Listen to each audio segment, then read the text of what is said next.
All right, guys. Welcome back to the stream. Welcome back to the channel. Welcome if you're new. Hope everybody's doing well today. Another day, another Xbox headline.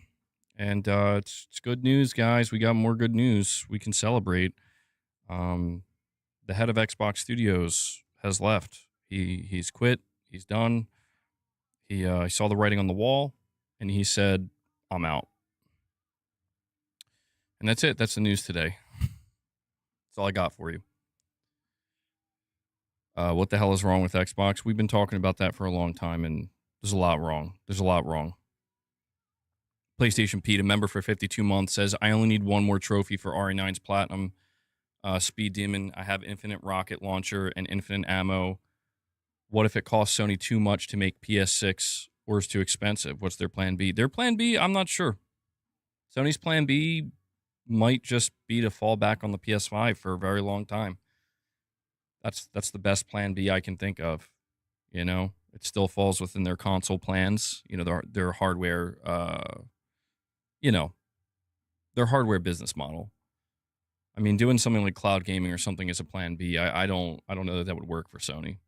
I mean, I guess plan C would be expand everywhere, go everywhere, right?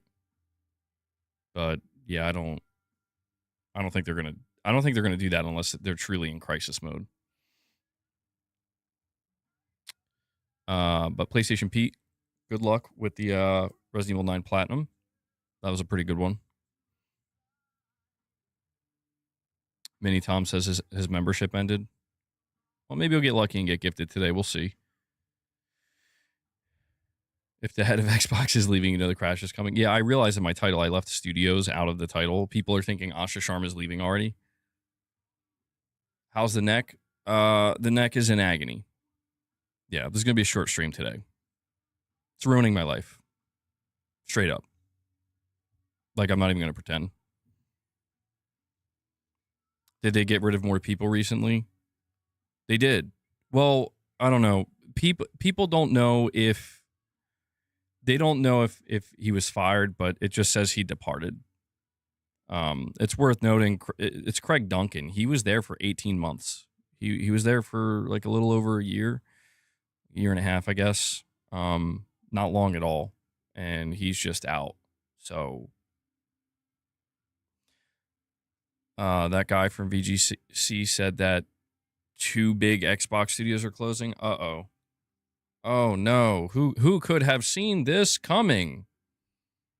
Prince G, you're saying, bro quit in protest of Aisha's initiative to close down studios. Fuck Slopbox. They won't be missed. Yeah, no, I agree. I'm at that point. Just fuck Xbox, dude. I am at that point. It's just, I'm done pretending it's not a fucking clown show, that it's not a complete fucking dumpster fire.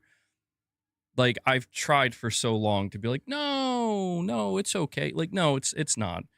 These motherfuckers came in and they're like, we're going to buy publishers and it's going to be good for the industry and we're going to do, Game Pass and everybody's going to love it. And it's like, all you did is fuck everything up, just like you always do, just like you've always done. Like, that's just the truth, man. It just is. Like, there's a reason why Sony and Nintendo are still doing well. And you see Xbox over here. Like, what is even going on anymore? Irfan says, wait, what's going on?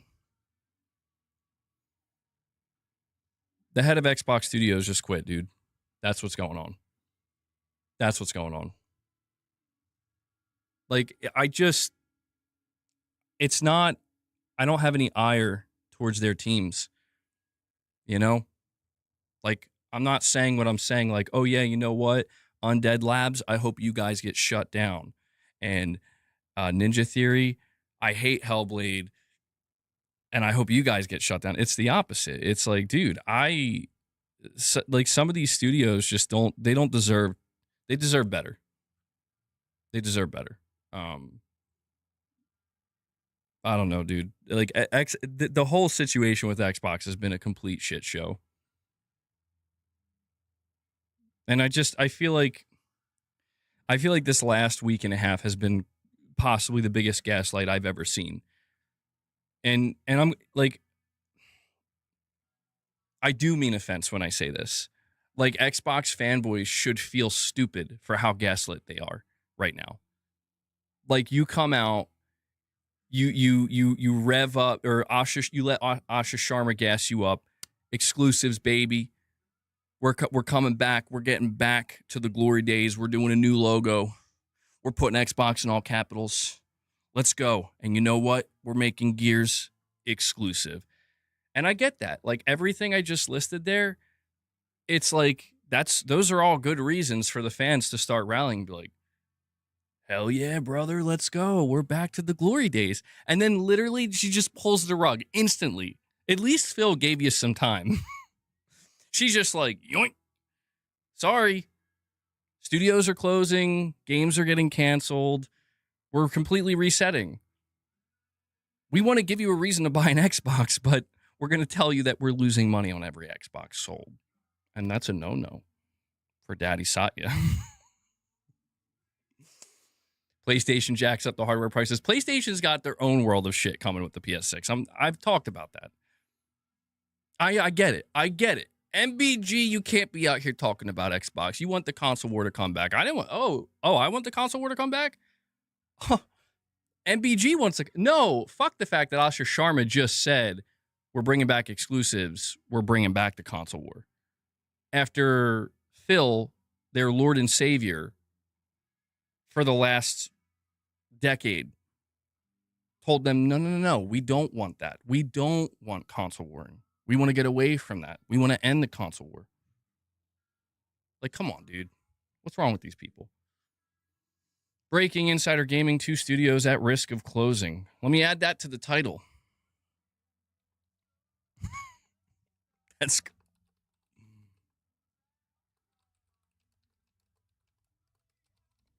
All right. Title updated. Oh, man. I'm not laughing at the studios getting closed. I'm laughing at how it's insane how I wasn't even originally planning on talking about Xbox today. This was the breaking news that came out right before I went live. And now we have breaking news on top of the breaking news while I'm live, all about Xbox. Like, Sony, why don't you come out and announce a studio closure? Because this is getting crazy. Like, I'll take bad news at this point. Sony, just do something. I'm just kidding. Don't close the studio down, but like, do something. Do something to create a headline. Now I know why PlayStation had all the headlines going for them, all the negative headlines for like 2 weeks leading into the state of play, because they were clearing the path. They were getting it all out of the way.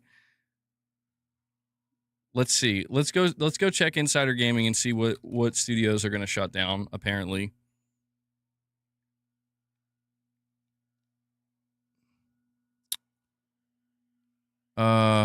You said it was Insider Gaming reporting that? I'm looking now. Okay, hold on. We got a couple of things here. This is gonna be bad. Oh, it's Mike Straw. Okay, of Insider Gaming.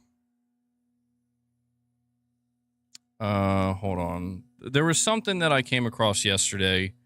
Chris Avallone puts out a post. He says, apparently Microsoft studios who had been told in the past that layoffs would not affect them are getting a different message now after their recent announcements. Formerly safe studios are now telling employees that they aren't sure how the management changes will impact the studio. A lot of uncertainty, even with studios who had steady releases under Microsoft. Not sure if or when these layoffs are coming. But if you think you might be affected, let me know. Here are my DMs. Again, that's Chris Avallone. Now, I don't really cite Tim Dog, but he responded to this. He was correct about the Gears of War thing. As far as I'm aware, he says, well, Frank Shaw's tweet indicates that it's, or hold on, he says, but I've heard the cuts are deep. It's going to be a shit day. How about fire Matt Booty to save some jobs? Matt Booty's unfireable. But hold on, there's more. So apparently, yeah, like Mike Straw further clarifies which studios are safe and unsafe as of right now. Hold on, I'm getting ahead of myself. Mike Strahl of Insider Gaming says, quote, I've been told of at least 2 Xbox studios that are at risk of being closed by the end of the year, one of which would come as a shock to everybody. Trust me, I don't think anything would come as a shock at this point. I don't think any studio closure underneath Microsoft would come off as a shock with where we are now. But he then goes on to say, oops, hold on. I left my stream by accident. My bad. Give me one sec.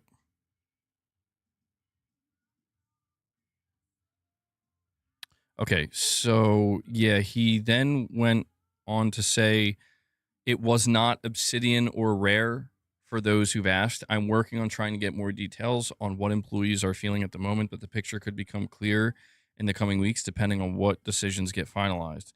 But everything is on the table at Xbox. Everything is on the table. Dude, fuck Xbox. Like, everybody wants to be out here pretending. I get it. But I'm just going to say it. Fuck Xbox. Microsoft is trash. They've always, like, they've done nothing good. They've done nothing. Like, sell Xbox. Give them to literally anybody. Give them to anybody. And you stand a better chance than what we're seeing now. Because this is a fucking joke. I'm tired of seeing the dumbass fanboys gaslit to oblivion coming out here and be like, yeah, baby, we're coming back. No, you're not. Do you not understand that the company you are supporting is fundamentally flawed? It's been fucking 25 years. Fundamentally flawed. Asha's not fixing that. Satya doesn't care to fix it. Give them to somebody else. Give these studios an actual fucking chance, dude. Unbelievable. Very believable, but also unbelievable. It's unbelievable how believable this is. I'm sorry to hear that, Lady Gamer.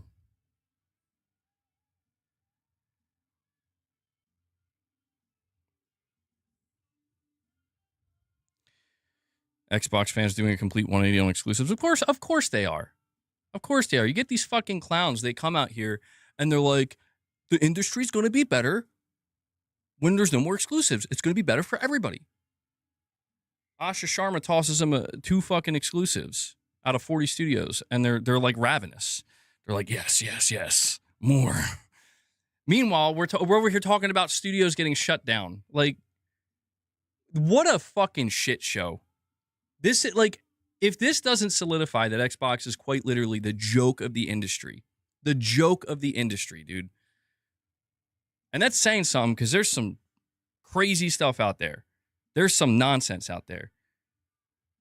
It's so pathetic how, like, Xbox tries so hard to preserve their image.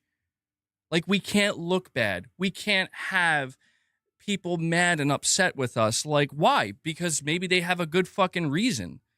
Because you suck. You suck at what you do.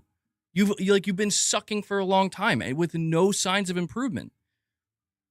You gaslit not even just the entire industry, but you gaslit governments into believing that you're the right shepherd for a massive publisher like Activision Blizzard. You said this wouldn't happen. You lied. You fucking lied. That's all they did. That's all they did. They just lied. They lied, and they're lying now. And they will just continue to lie because they know people are dumb enough to believe it. They know they're dumb enough to believe it. You think Xbox is going to be sold like Windows? I mean, we can only hope so. We can only hope. At this point, we can only hope they sell Xbox, dude, because God help these studios. Like, imagine this. Imagine being a studio and Microsoft comes up to you with their checkbook and they're like, how much do you want? We really want you to join our family. I promise you, we're going to give you the freedom, the autonomy. You're going to be able to make what you want. We're going to support the smaller games, the mid games, the more expensive games, whatever you want to do. And they're like, okay, yeah, like, you'll be safe. Don't worry. Just to find out that, oh, by the way, we did condition our fan base to not buy games. But that's okay. That's okay. We'll cover that. We told them they didn't have to buy games. So if they don't buy your game, it's okay. We'll cover you. Give it enough time, and it's like, well, we kind of need people to buy games now. And we need to make your games exclusive, maybe, too. But there's no promise that they're going to buy those games because we told them they don't have to. It's like quite literally some of the dumbest, most asinine shit I've ever seen across any business, across any industry.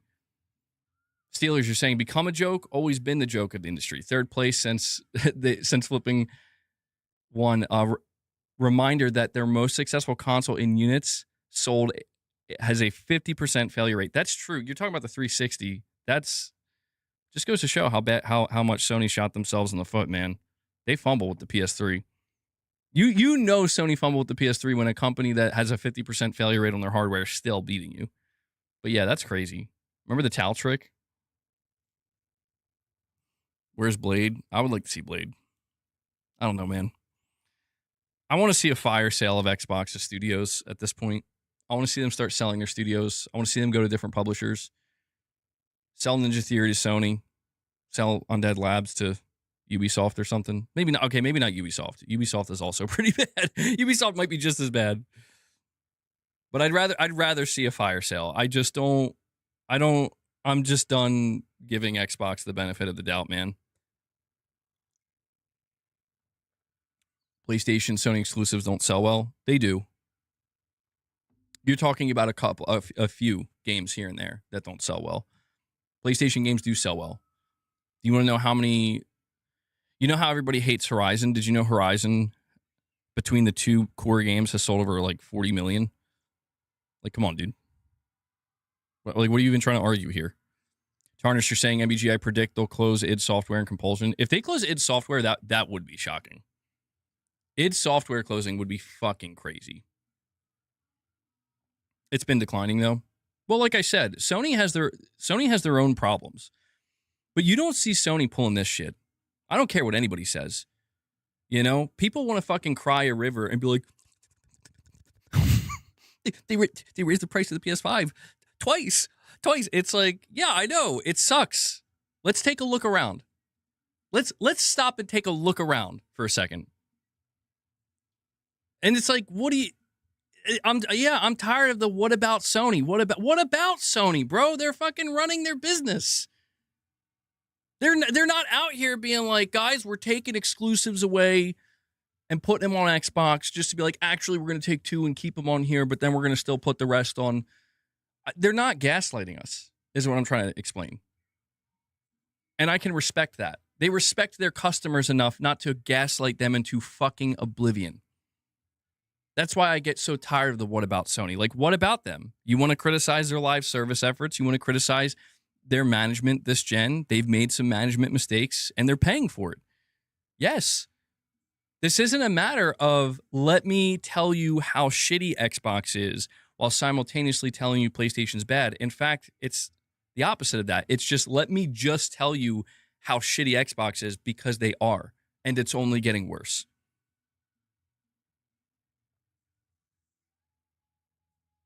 I'm telling you, man, like, I'm convinced.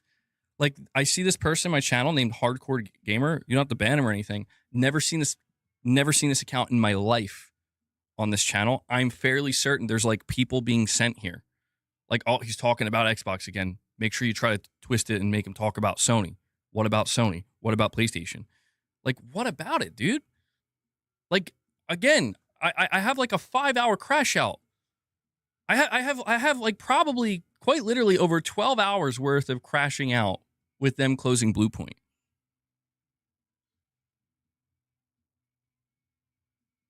Just saying. Westerwort, you're saying Microsoft just needs to get out of gaming. They have more important things to worry about.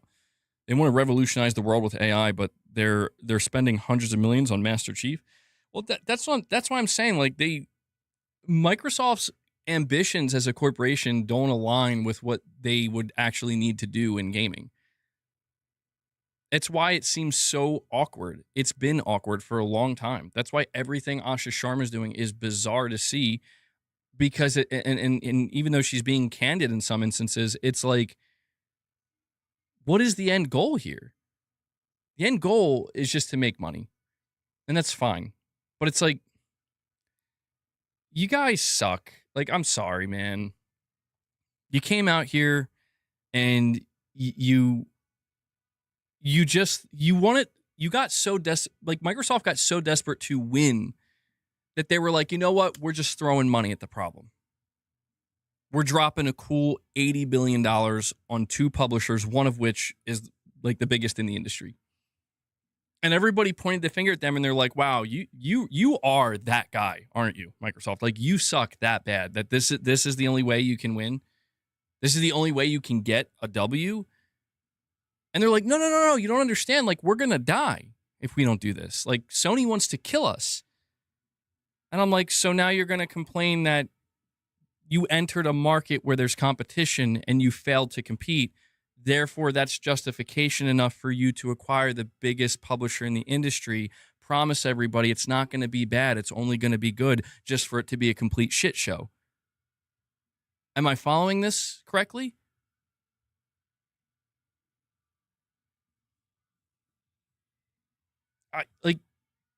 And you still see it, dude. You still see it. Let me go see. Hold on.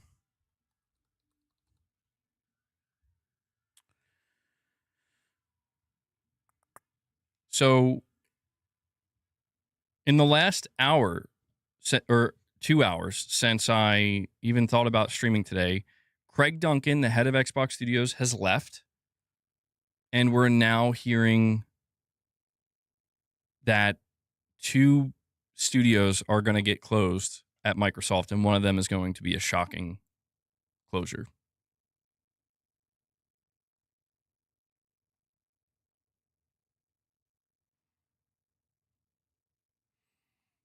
Elder Scrolls 6 is coming soon, and it's exclusive. Todd Howard weighs in on the campaign. November 15th, 2021, The Elder Scrolls 6 is not coming to PS5. Xbox's Phil Spencer says exclusivity is not about punishing other platforms. Crazy. Forza, Cold Eastwood says on Twitter, Forza Horizon 6 launches proof that Xbox doesn't need PlayStation if the games are really good. I mean, I can assure you this. I can tell all the Xbox players this.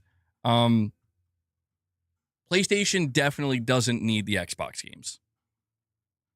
Like, I think they need to wake up to that reality. Like, look at what happened after Gears of War E-Day was announced as an exclusive. Look at the meltdowns from all the PlayStation fans out there. They're melting down. Actually, no, if you go look, they're like, holy shit, there's an overwhelming amount of games coming in the next 5 to 6 months that I'm not even going to be able to play all of them. Ironically, some of those games are from Microsoft, like Halo. It's like, these guys can tell themselves whatever they need to tell themselves. The reality is just that. It's going to be what it's going to be. The reality is that PlayStation hasn't needed to do a fucking thing in regards to Xbox the entire generation. I saw this tweet. Guys, this is some of the funniest shit I've seen the entire generation. I need to bring this up to you. Now, maybe it's bait, but it's some funny-ass bait. But, like, this dude posts a section. It's a 21-second clip of Gears of War E-Day to a point where it got 3 million views, and it's trending. And this person says Xbox got tired of everyone doubting them, and they decided to make the first game this generation that truly feels next-gen.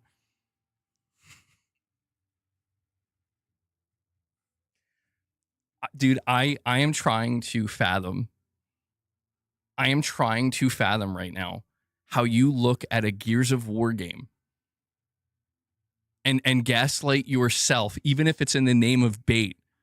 Like, come on, dude. Either the internet is this stupid, and it probably is. It probably is. Now, don't get me. It doesn't look bad. I'll show it to. Hold on. I gotta separate the.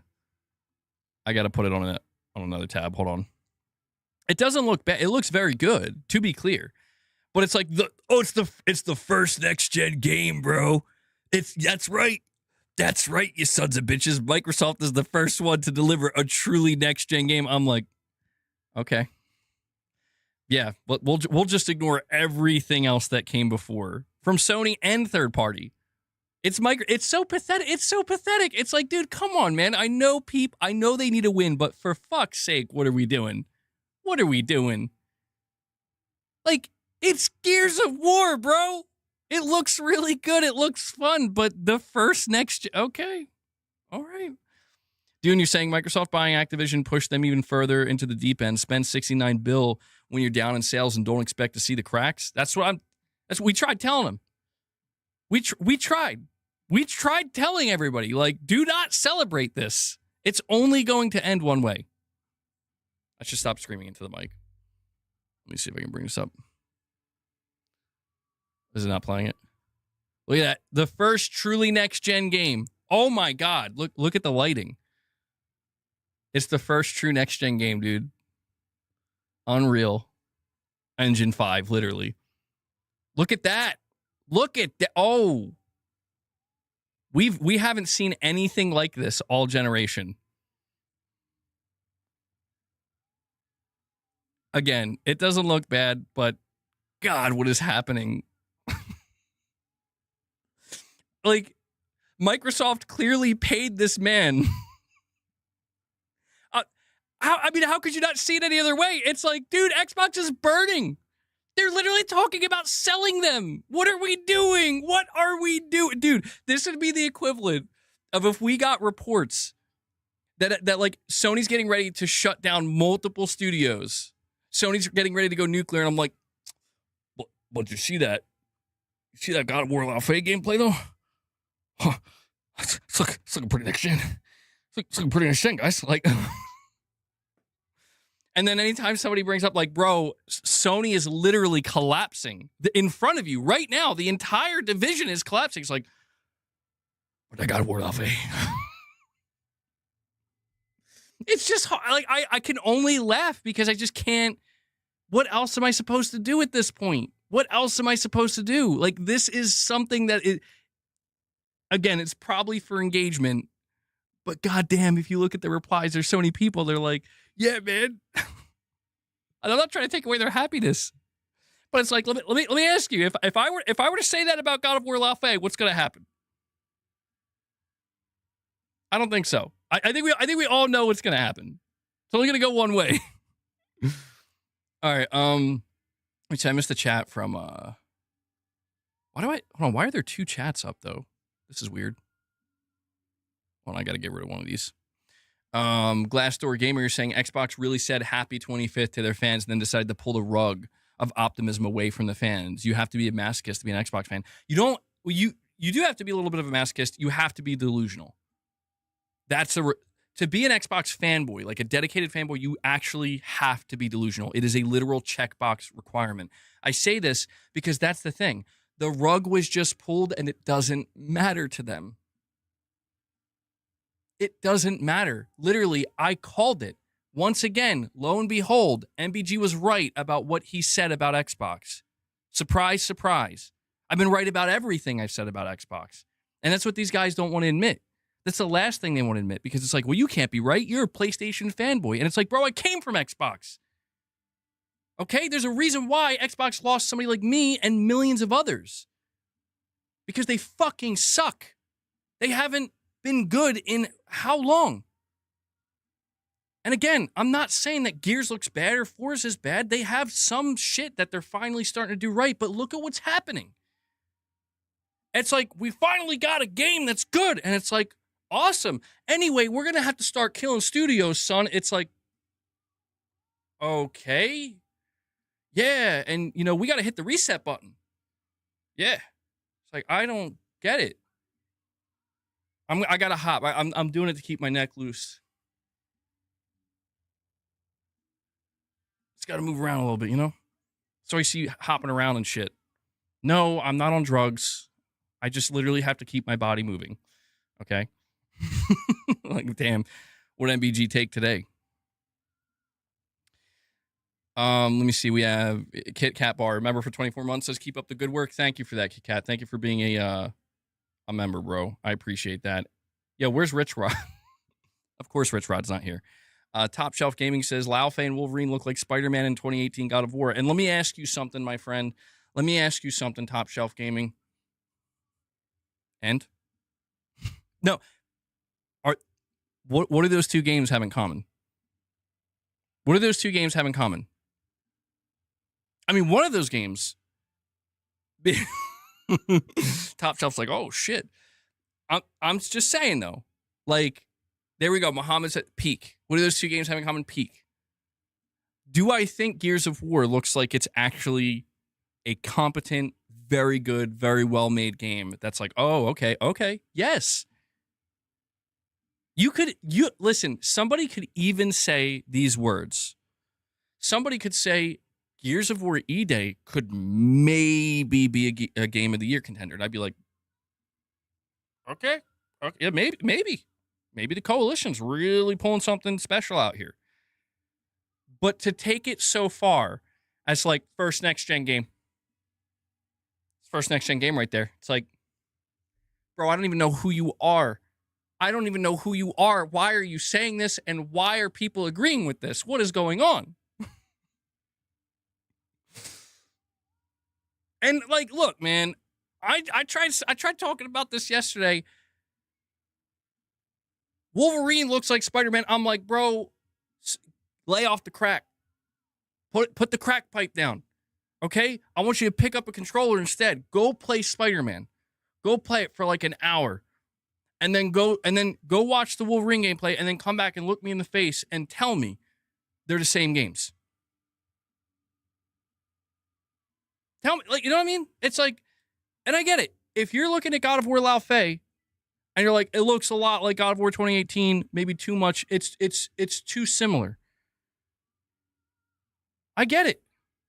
But that's what I'm saying. Like, but you're trying to make it sound like God of War 2018 didn't beat Red Dead Redemption 2 for Game of the Year. Like, what?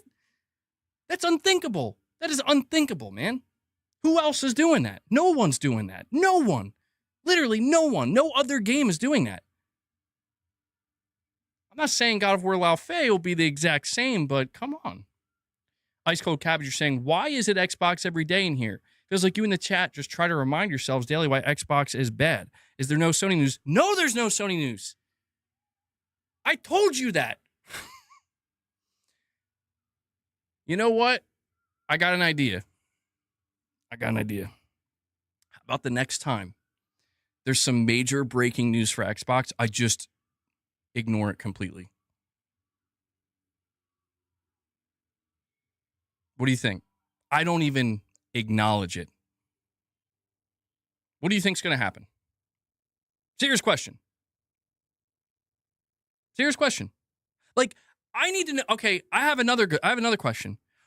Why is it that's like, MBG, you and Xbox, bro? What's up with you and Xbox? That's all you talk about here every day. Meanwhile, all these other channels that are either slanted towards Xbox or they very much cover Xbox favorably whenever they cover them.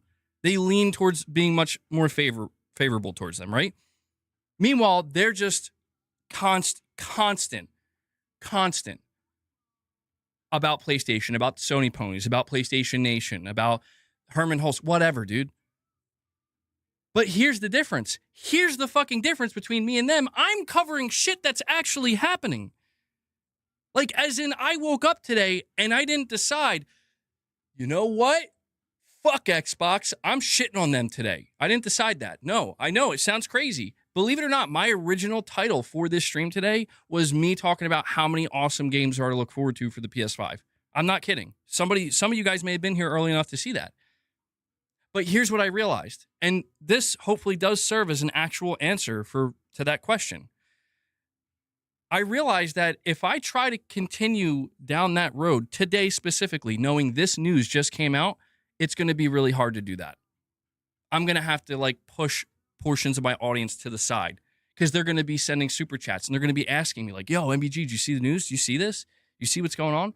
And I'd be like, I don't care about that. I'm trying to talk about this instead. And I could do that, but that's where it's like I'm doing a live show with high levels of community interaction. It would be like if Sony came out today and was like, we fired Herman Hulst. And I'm like, yeah, but I just want to talk about the games that are coming out. Like, how's that even going to work? I'd have to do a pre-recorded stream or show because everybody's going to want to be like, I want to talk about this. And guess what? Yes, in case it's not obvious, we don't like Xbox. fuck Xbox. Like I'm tired of trying. I don't have a problem with. I've always said this with normal Xbox players. Like you just play on it and you enjoy it. A lot of same types of people with PlayStation and Nintendo. They're all welcome here, always, all the time. But I don't like Xbox. We don't like them. We don't like their management. We don't like what they've done to the industry. We don't like the decisions they've made. Because and more than anything, it's not even that at this point in time. Because we all know, we all see the consequences that are being rendered to the fucking shit decision making that they've been that they've been pushing on everybody this entire generation. The actual problem at this point is, why can't you just shut the fuck up about it? Like, you're going to come out here and posture yourselves like we're bringing exclusives back. Like, bitch, nobody told you to take them away. Oh, you're trying to gas your fucking fan base up as if they're not obnoxious enough, as if they're not annoying enough already to start dangling games like Gears in front of people? Like, bro, we didn't leave to go buy Gears 4 and 5. We're not going to leave to buy Gears E-Day. Oh, well, maybe some people will, because it does look different than Gears 4 and 5. It's like the bigger point remains. Like, there's a reason why you're in this position. There's a reason why some PlayStation fans are frustrated. It's not because we're begging for games, because like I said, we've been going this whole generation practically up to like the last year and a half. We don't need your games. We got more games than we can handle, dude. That's the reality. That is the reality. Compulsion's being shut down. God, you're telling me they announced it as I'm streaming? Are you telling me they're dropping bad news on top of the bad news to try to get me away from the other bad news? What's going on? They literally dropped this right now. Okay.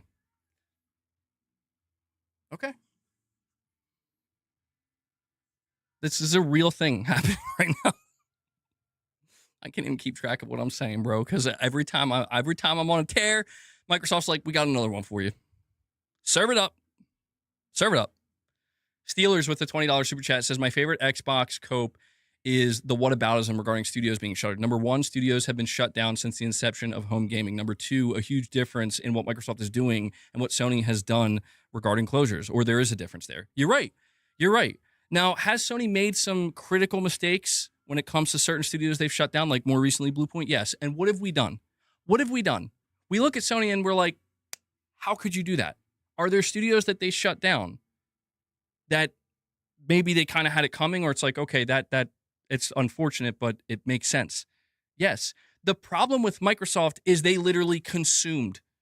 They came out here like Galactus or some shit, and they're like, we're going to take all this. Trust us. We know what we're doing. And I'm like, no, you don't.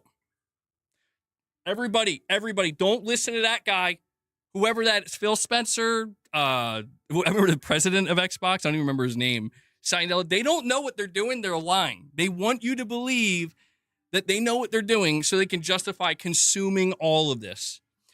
I want you guys to understand, Microsoft gaslit people so bad. They even gaslit the studios themselves. They gaslit the studio heads. They convinced these independent studios that you're better off with us. And they were so convincing, they were so persuasive that those studios actually were like, yeah, I think we might be. Now look at what's happening. It's, again, I'm not saying Sony has had some consolidation this generation too. And yes, the frustration is the same. It's not anywhere near the same scale. And that is the difference, Steelers. The biggest difference that I think you're trying to highlight, I'm trying to highlight, many people have tried to highlight, is that if Xbox goes down, they're taking an unbelievable amount with them. They basically decided, if we're going down, we're dragging all this shit with us. And all we were trying to say is like, bro, you need to go figure your shit out and not drag everything else down with you. Because that's what's going to happen. That's what's happening now. All right. Let me go check this news, though. So apparently, as I'm talking about Microsoft closing studios, they announced, or some type of studio closure was announced. You said it was Kotaku. Let me see. Checking now. Xbox is planning to shutter Peabody award-winning compulsion games. What's a Peabody? Hold on. Why? What is the Peabody Award?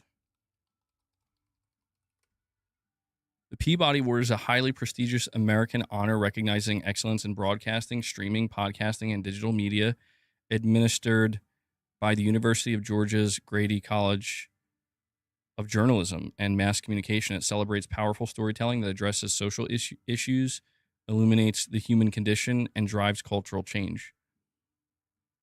What exactly is Microsoft trying to say right now with this closure? All right, let me click on the article, get the information. Xbox is planning to shut down Compulsion Games, developer of Peabody award-winning South of Midnight and We Happy Few, Kotaku has learned. It is unclear how many individuals in total will be impacted. The studio's LinkedIn page says around 90 individuals work there.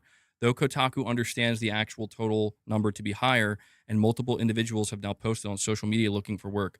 Just 2 months ago, the studio's talent lead was posting job listings on LinkedIn for the studio, advertising work on a fascinating, intriguing, brand new IP. But let me get this straight. This is going to be the same company that's going to look you, me, every Xbox fanboy in the eye and say, we should go back to exclusives. It's okay. It's okay. It's all going to be okay. Like, come on, man. Come on. Well, that's being reported by Kotaku. So it seems like Compulsion is cooked. Compulsion's finished. Let me see. So it continues saying, this comes just days after CEO Asha Sharma and Microsoft Game Studios head Matt Booty published an open email to the company revealing Xbox's recent financial and logistical struggles, amid reports that mass layoffs were expected to begin in the coming weeks. Just earlier today, the game business reported that the head of Xbox Game Studios, Craig Duncan, had resigned after less than 2 years in the role. Sharma had praised the studio just earlier this year, quote, the big things that we're thinking about are we want to make great games, end quote. This is what she told the Game File in April. And you know, Chief Content Officer Matt Booty can talk about that. The Peabody Award for South of Midnight, Kiln, coming out today. Just like I just feel like every day there's something wonderful there. Matt Booty, meanwhile, had pointed to Compulsion as an example of Xbox's pursuit of award-winning games. Quote, South of Midnight today won a Peabody Award, which I think is such a validation of the storytelling capability of games these days, he said in the same interview. And that's right on the heels of them winning a BAFTA for a new IP a couple of Fridays ago.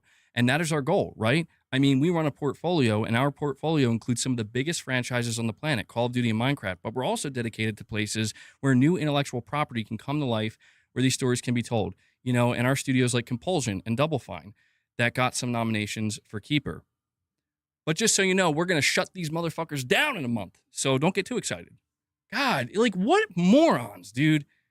Holy shit. That, like, I can believe it. I hate that I can believe it. Schmidt, thank you so much for becoming a member, bro. Appreciate it. I really appreciate that as I swallow a cat hair. I do appreciate that, Schmidt. And then Chartard says south of expectations.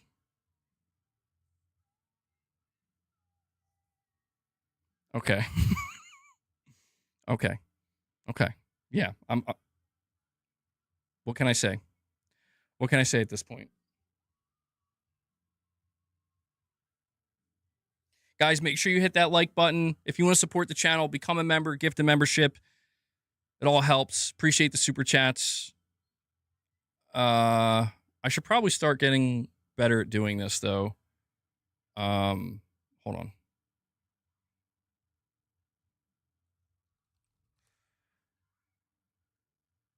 So we have Mario. He says the studio that released 2 garbage games that nobody bought. Big whoop. No. See, that's not the point, Mario. Well, first off, why didn't they buy it? You know why? I'll tell you why. Because anybody who's on Xbox who may have been interested. Thank you, Michael. Thank you for the happy. Perfect. Impeccable timing, Michael. Impeccable timing. Anybody who may have been interested in buying South of Midnight, right?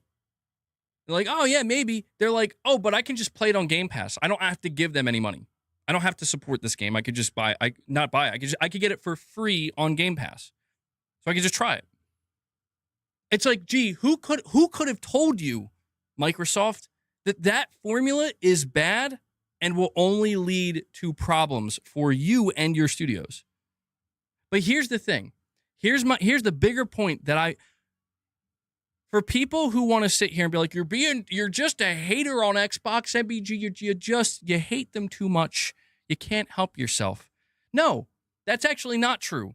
I'm calling Microsoft idiotic for a good reason, because not that long ago, what other studio did they shut down that people couldn't believe? That another publisher actually had to come in and buy them and resurrect them. Tango Gameworks. What was the last game that Tango Gameworks produced for Microsoft? A game called Hi-Fi Rush. That game was like one of the only games, literally one of the only games that won any awards, that got any recognition, that got any fanfare over the course of this generation. And people loved it. In fact, Microsoft ate that up so much that they had their PR machine come out and basically be like, we love this game, we're celebrating it. And people called them out and they're like, yeah, how do we know you're not going to shut it down? How do we know the game didn't fail? Aaron Greenberg, and he got cooked for this, rightly so. He came out and he said it hit all of our internal metrics. Everything we needed Hi-Fi Rush to do, it did. They're safe, they're good. Literally a month later, they shut that studio down.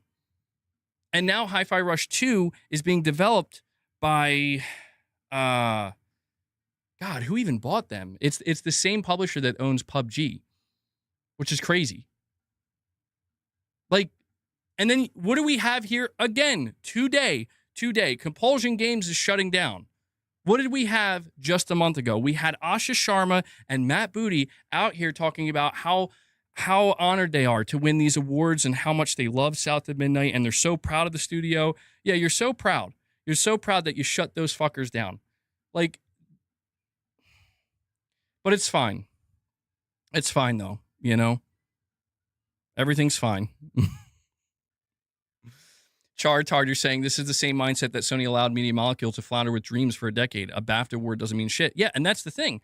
That's why, like, when we look at Sony and we talk about studios that could be in the danger zone, yes, Media Molecule is in the danger zone where it's like, you guys need to make a new game. It's got to be a normal game. It's got to be a new IP. It's got to be good. It's got to be good, right? Like, it can't be something that just comes out and is like, nobody really cares, because that's what's going to happen. The studio's going to shut down. It's going to shut down. I mean, Media Molecule, they're a studio that has so much potential. And that's the thing. I'm sure Compulsion has potential too. What pisses me off so much about Microsoft is that they feed their fans the bullshit, and the fans say, we want thirds. We want fourths. Don't let it stop. That's what pisses me off more than anything about this. Where it's like, can we just get real for a second? Like, can you guys stop having a conniption and stop trying to, like, dunk on ponies every time, not just PlayStation fans, but people who are clearly not ponies, also saying the same thing, where it's like, why are you guys out here? Why are you out here dumping all this money? And when people accuse you of, like, you're just trying to buy your way to success, you don't actually know what you're doing. All you've done is damage to yourself, and now you're going to extend that damage to others. Why is it that it always gets turned around? It always gets turned around because this is what Microsoft does. I've told you guys, they're masters of PR. They're masters of deception. They're fantastic with the smoke and mirrors. But at this point, how can it continue? How on God's green earth can anybody consciously be like, I love Xbox, and then when somebody points, like, any of the insane things that are going on right now, and when anybody points that out, it's like, there is no defense. Stop defending. You don't want to call it out. You don't want to freak out, because it's like, well, we want to be excited because the future looks bright, man. And, we got exclusives back. Like, come on, don't do this to us, MBG. It's like, fine, but quiet. Shh. Stop. Okay? Stop empowering Asha Sharma to keep saying this bullshit. Stop empowering Matt Booty to fucking come out here and be like, we're so proud of this award, we're going to shut the studio down. That should be cause for you guys to flip the fucking tables and be like, fuck you. We're not buying your stuff anymore. Look at what you're doing. I mean, Christ. This is why, like, when Steelers pointed out, you get these people who are like, well, what about Sony? Again, I will just continue to reinforce, like, Sony's not doing this shit. Stop trying to gaslight. Stop taking the gaslight so far, turning it up so high that you're trying to convince people that Sony and even Nintendo occasionally I see, which is insane. They're not doing the same things. We're not talking about price increases. We're not talking about the economic viability of hardware and the hardware model.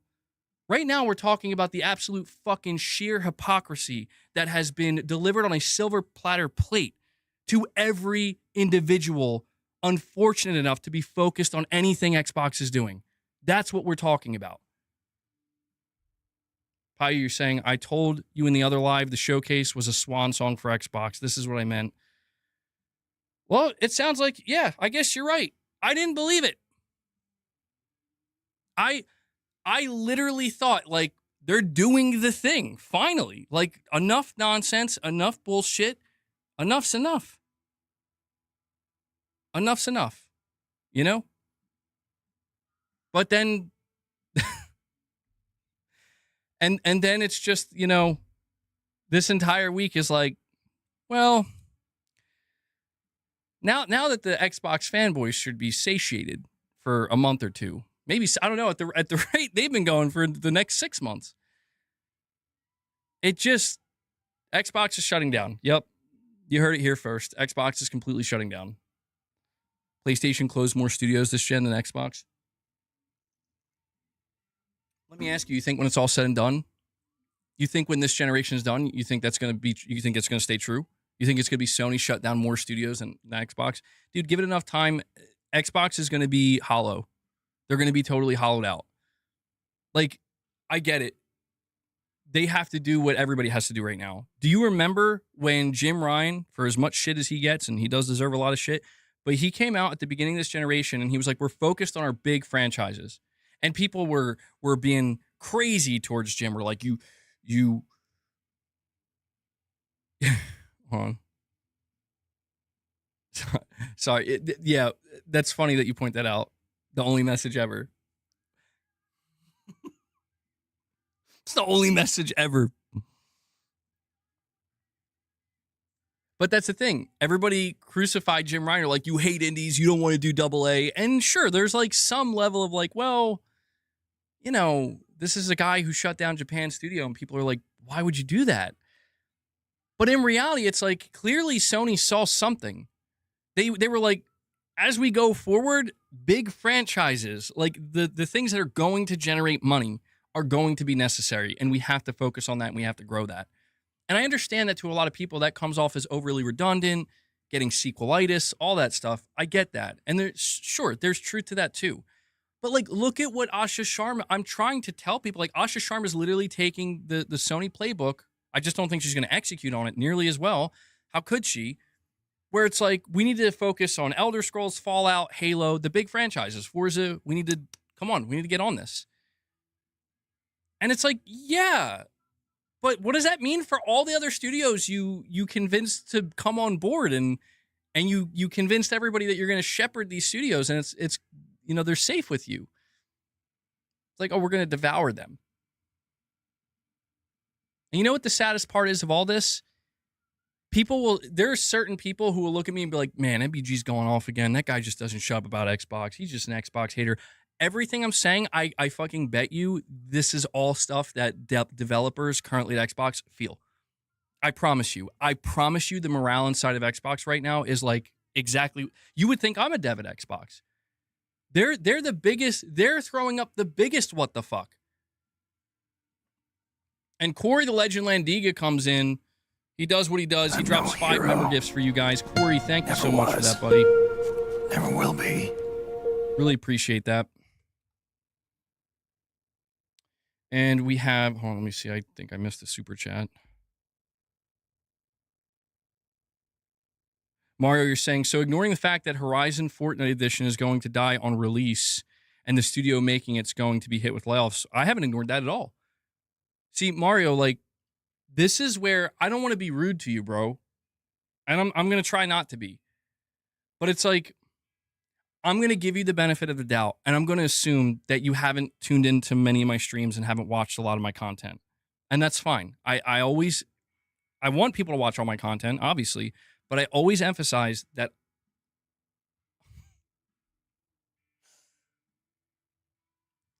Hold on, I'll deal with this person in a second. I always emphasize that it's not realistic for me to expect everybody to watch my content. But I will inform you that I've had numerous streams. I even had a dedicated stream, just like this one, a whole dedicated stream just to, yes, Horizon Fortnite. And I literally was one of the first people out here saying, what the fuck? This is like, I am concerned for the future of Gorilla. Because you know what made it worse? You know what else I covered? I took it a step further. I even covered the rumors coming from I think it was Jason Schreier, where they're like, oh yeah, the next mainline Horizon is years away. Like next gen 4 or 5 years. And I'm like, what? So yes, this is why I continue to emphasize that no matter how many times the whataboutism of Sony comes back around, it's like, clip it and ship it. You won't, you little bitches. You won't. And even if you do, we already know how it's going to go down. It doesn't matter. You're going to support Sony anyway. So that's why I say fuck it. I'm going to say what I got to say. And here's what I'm going to say. Xbox fucking sucks. They can't manage studios. They've lied. They've lied to a degree it's humiliating for anybody who's actively out here saying, I'm an Xbox fan. I love what Asha Sharma's doing. You should be embarrassed because this is crazy. My friend, you need to take a step back and realize you've been gaslit into the next dimension and you don't even know it. Okay? And on top of that, I'll say Horizon Hunter's Gathering looks like fucking shit. And Sony needs to kill that very quickly, because if they don't, they're going to realize, oh my God, we just let Concord 2 happen. We just let Guerrilla walk right into Concord 2 and we did nothing about it. Both of those things can be true at the same time. Now, my question to everybody out there is, are you going to accept both of those things as truth because they're both true?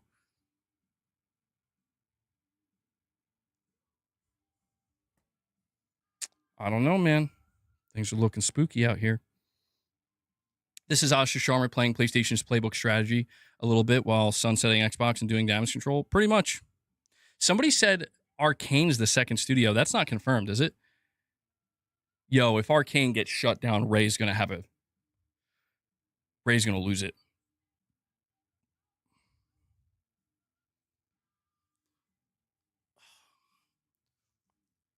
Just give me a second.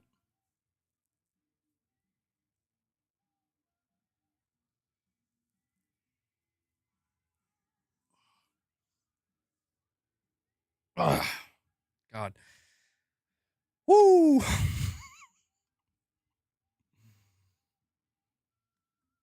Playing Saros right now. All right.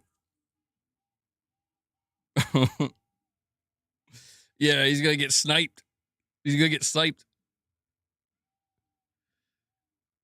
But that's the thing, man, is it's like, it's, again, I can sit here and I can blame Microsoft as much as I want, but the fans, dude, like, the Sony ponies, sure, we get dumped on and we get made fun of, but it's like, give me a break, bro. These same people are out here a week after Asha Sharma announces exclusives are back. These same people who for fucking over a year straight were like, exclusives are awful, exclusives are terrible, exclusives should go away. The industry's better without them, and anybody who supports them is just going backwards and a fool, right? They're still out here somehow making it about PlayStation fans, bro. You can't make this shit up. It's like, look at you, you fucking fraudulent son of a bitch. All of you sons of bitches. Frauds, every last one of them. Clowns and frauds. Instead of Guns N' Roses. Clowns and frauds, bro.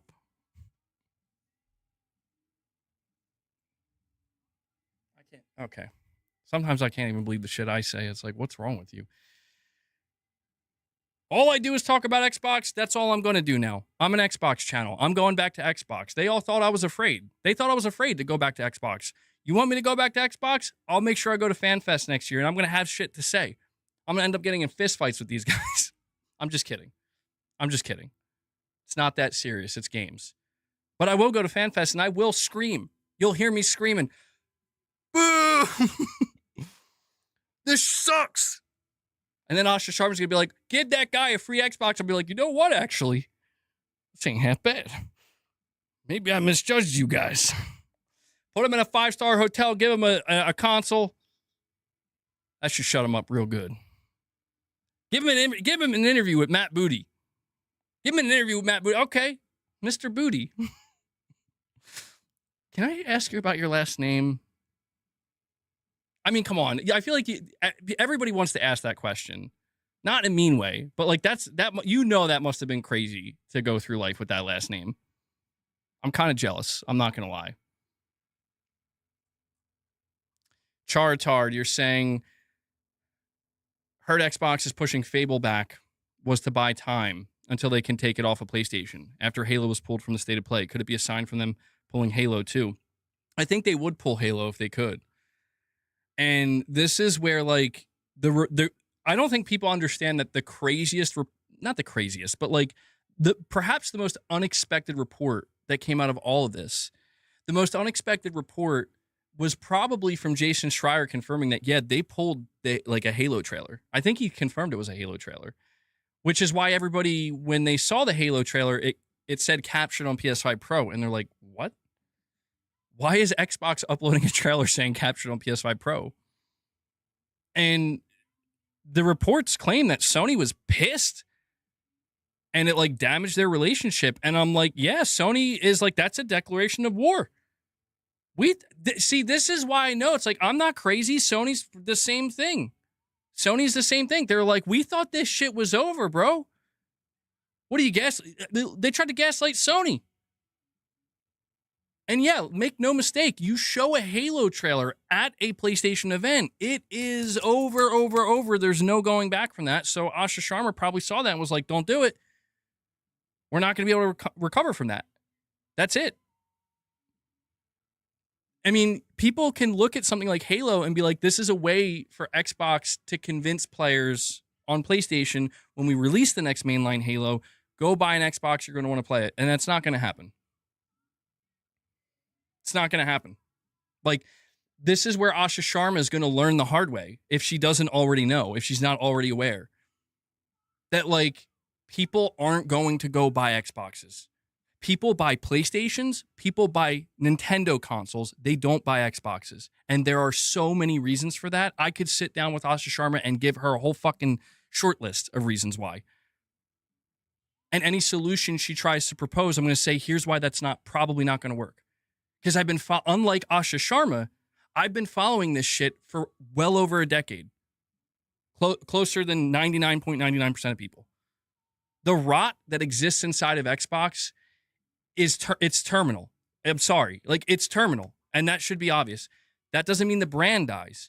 But that means this idea, this fool's notion of we're gonna bring the console back and get it right up there with PlayStation, Nintendo. Like, again, put the crack pipe down. Live in reality for a moment. All right? That's not me console warring. That's me informing people. Why do you think Phil Spencer, the guy who was at Xbox, the guy who was at Microsoft for 34 goddamn years, bro, 34 years, that's longer than I've been alive on this planet. Why do you think this man said, I think the only reasonable way forward after buying Activision Blizzard is we got to put our games on PlayStation and Switch? Why do you think that is? Why do these people, like, what don't they understand? Buttery Cheeks, you're saying, MBG, Asha is a beautiful AI who used her charm on all these Xbots and it almost worked on me. But you snapped me out of it. Buttery Cheeks, I'm glad I could save you. She's an AI. She's never been real. When she walked down stage and announced at FanFest that they're getting consoles, it was just a hologram. Microsoft is actually in the process of showing us why they prioritized AI and why they're going to be number one in AI. Nobody's going to buy an overpriced PlayStation either just to play another cinematic movie game.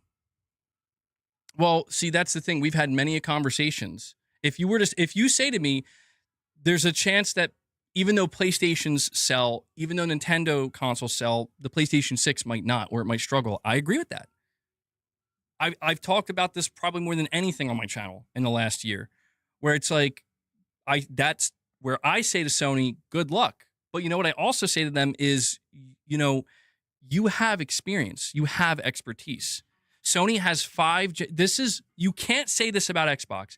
Understand this. When you look at Asha Sharma, when you look at Matt Booty, when you look at Satya Nadella and Amy Hood and all these executives at Microsoft that are out here doing backflips and twists and everything else, you can look at them and say, here's the difference between PlayStation and Xbox on an objective, factual level. Fact. PlayStation has had 5 successful console generations, 4 of which have been extremely successful from start to finish. Xbox has had 1 successful console generation, and it ended kind of with a whimper. That's the fact. That is the fact. That is undeniable. And I get, again, well, if they had 1 successful generation, maybe they could have another, perhaps. But again, if you want to get into the details, if you want to get into the weeds of it. So if I look at PlayStation and I say, I'm not going to automatically assume that the PS6 is going to fail.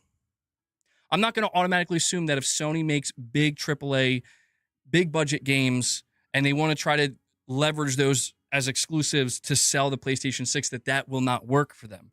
I'm not going to automatically assume all these things because there's literally nothing here in PlayStation's history to go off of, to show that, like, that makes sense and that's probably going to happen. If we get into the details of it, if we get into the weeds of it, we can say the PS6 might be too expensive. Yes. We can say that maybe not doing cross-gen and going all in with exclusives could maybe not work as well or nearly as well if the console's too expensive. Yes, these are all things that also apply to Xbox, except they're applying to a brand and a corporation, again, who has only had 1 successful console generation only because their competition literally, like, blew their legs off at the beginning of the gen for no reason. Because they just thought they were untouchable. Look at how untouchable we are. Fucking, like, Sony, come on, bro. You'll get a second job. Mockery Ninja, you're saying even if they're successful, even their successful gen had the red ring. Yeah, and that's the thing, man, is like, it's been known for the entire 25 years of Xbox that they're out of their depth. And that's fine. Like, I'd rather see a competitor do what they're doing now to an extent, but I'd rather see it with some level of humility. And I'm not seeing that. Maybe humility is asking too much from a corporation. Honesty with their fans. It's so fucking tiring to see Microsoft and their PR initiative. Here's the weapons. We're giving you the guns. Now go shoot. What is that? What does that look like? Here's Gears of War E-Day exclusive. Here's the new Xbox logo. Here's the we're killing Copilot on console. There it is. There it is. Here's a couple of nice words. But at the same time, they'll turn around and say, yeah, we're losing hundreds of dollars on every console sold. Yeah, the CEO literally comes out and says, YouTubers are making more money off of Xbox than we are. That's how bad it is. That's how Asha Sharma will say, Asha Sharma will prep for mass layoffs or signal mass layoffs and try to prep everybody by saying we're at a 3% accountability margin after investing over $20 billion. This cannot continue. Right? But they'll still attempt to give this ammunition and these weapons to the fans and to the pundits out there and to people who want to engage in this shit. And it's like you're shooting blanks. That's all I'm trying to like. That's why when I focus on the fans, I'm like, what the fuck are you talking about? Do you not understand? They just handed you a water gun, and you're fucking taunting that water gun like, yeah, that's right. I'm in charge now. Like, we're in charge now. We're running this shit now. Like, dude, you're holding a fucking water gun, bro. Like a bright green water gun. What are you doing?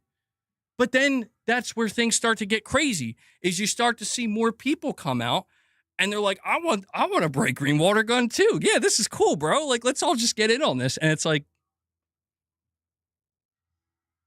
I literally feel crazy where I'm like, is anybody else seeing this shit? So then I show up with my bright blue water gun. I'm just kidding. Now it's getting like gang wars. It's getting crazy. All right, we have Josh Z. He says, Sony has now been stabbed in the back by both Nintendo and Microsoft, which I find absolutely hilarious. 1991, 2026. Yes, dude, Sony is scarred. Sony is punished. It's punished PlayStation, dude. It's punished Sony. That's what it is. It's got the eye patch, the scars, the horn. I basically view Sony as like Punished Snake now. Josh, thank you for that visual. I appreciate that. Glassdoor Gamer says, remember when Asha on day one had AI tweet her favorite games that were hardcore just to come out in these interviews? She's not a gamer. Now, listen, I will say this. I saw somebody post this yesterday. I did not verify it. It could have been AI. It could have been fake. But I'm like, that's so funny if true. And I just automatically assumed it wasn't. But somebody pointed out that it seems potentially like Asha Sharma followed a fake Todd Howard account, where it's like, okay, I don't know if it's true. Okay, it's a parody account. So she must know. I think she's clearly, whoever runs her PR is doing that purposely, where like, because it straight up says hashtag parody account. That's some funny shit though. Because people are going to jump to the conclusion that, oh, she followed the wrong Todd Howard. I hope it's not that. It straight up says parody account. That would be pretty egregious. Wabu, dude, you're saying at this point, Xbox's DNA is to generate excitement among their fans and then promptly squander that excitement, all while expecting their fans to pay more. Well, that's the thing, man. People can say what they want about PlayStation, Wabu, dude, but like, I try to tell people, and I know I come off as a fanboy, and I'm not even denying that I'm a fanboy, but it's like, why are you going against Wolverine? Like, I'm not going against Gears E-Day. I'm telling you Gears E-Day looks good. I'm telling you Horizon 6 looks good. What I'm also telling you is Microsoft has no fucking idea what they're doing. That they have some talented studios that occasionally produce some really good games, and they don't know. The people running this shit have no idea what they're doing. This is why I've questioned Herman Hulse so many times. But I'm like, how are people going to come out here and really try to be like, man, Wolverine looks, I don't know, man. It just looks like more Spider-Man. It's like, no, it doesn't. Like, Wolverine looks fucking fire, bro. Wolverine looks like one of the best games we're going to get this generation, period. Period. Like, I don't care what anybody says. Xbox fanboys would be fucking drooling on themselves if any Xbox studio came out and showed that Wolverine gameplay. They would be fucking drooling. And that's the fact of the matter. Everybody knows this. And I get it. They're like, oh, well, let me guess. Let me guess. PlayStation fans aren't drooling over Gears of War E-Day. I will admit that, are there PlayStation fans that might go out there, some of them perhaps, and buy an Xbox for Gears E-Day? Maybe, but this is where I point the finger at Phil Spencer and Asha Sharma and Satya Nadella and Amy Hood, where it's like, your chances of that happening with a game as good looking as Gears of War E-Day were so much higher. I mean, so much higher if you didn't spend the last 2 fucking years aggressively telling PlayStation players, we love you, please buy our games, we're going to give you all our games, please watch our shows, please buy our games. To then just come out and be like, accept this one, because you don't get that one. Chances are that's gonna make PlayStation players literally just be like, I'm good. I would have bought that game. I'm telling you, this is the predicament that Microsoft is currently putting themselves in, and I'm like, okay, if you guys say so. K Zelda, you're saying, hey, BG, imagine Gears doesn't sell well and Satya barges into Asha's office and crashes out on her and demands to port it to PS5 and she's fired. I'll hear you add she's fired at the end. Asha's not going to get fired. Asha will be the last CEO of Xbox ever. Probably. No, see, Satya, he's kind of clueless about gaming, but he's not stupid. He knows business. You know, he's been running Microsoft for over a decade. He didn't just appoint Asha Sharma just because. People make like jokes, oh, because she's Indian and whatever. Like, no, that's not why. There is a reason why. And we're going to find out that reason very soon. We're in the process of finding out that reason. Nate the Hate just said it's going to be a bloodbath. I'm telling you, my crash outs will be vindicated. They will be validated. All the crash outs for years. You remember when I crashed out in 2024? Shit was funny as hell. But I was like, don't you believe a fucking word that man says? As we were live reacting to the Xbox show, not showcase, the Xbox podcast. I'm like, it's not just 4 games. They're dying. He knows they're dying because he told people not to buy games. Because he told them, for the people who were telling the fans, don't buy into the you don't have to buy games thing. Because if that happens, it's over. You don't want to condition gamers to not buy games. Because if you successfully do that, you're not conditioning them in reverse. There's no reversing that. The genie's out of the bottle. All right, hold on. I have a direct donation, I think, as well. Hold on. I know I'm crashing out and I'm worked up. My blood pressure's probably high. Well, I mean, it's not like high, but it's just hot in here because my vent's closed. Actually, my neck. The pain is not in my neck. It's in my tricep. If you gave me a 25-pound dumbbell and said, MBG, do an overhead tricep press, I wouldn't be able to do it. That's how compressed my nerve is right now. See what Xbox did to me? It's Xbox's fault.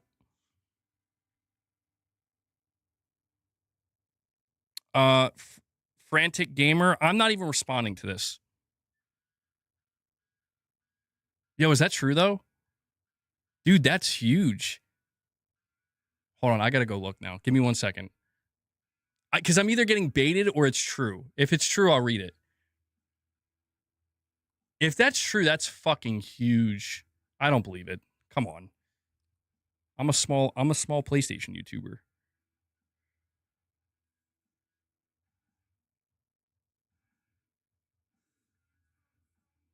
Oh, I don't know. Who knows, dude? This has caught my attention.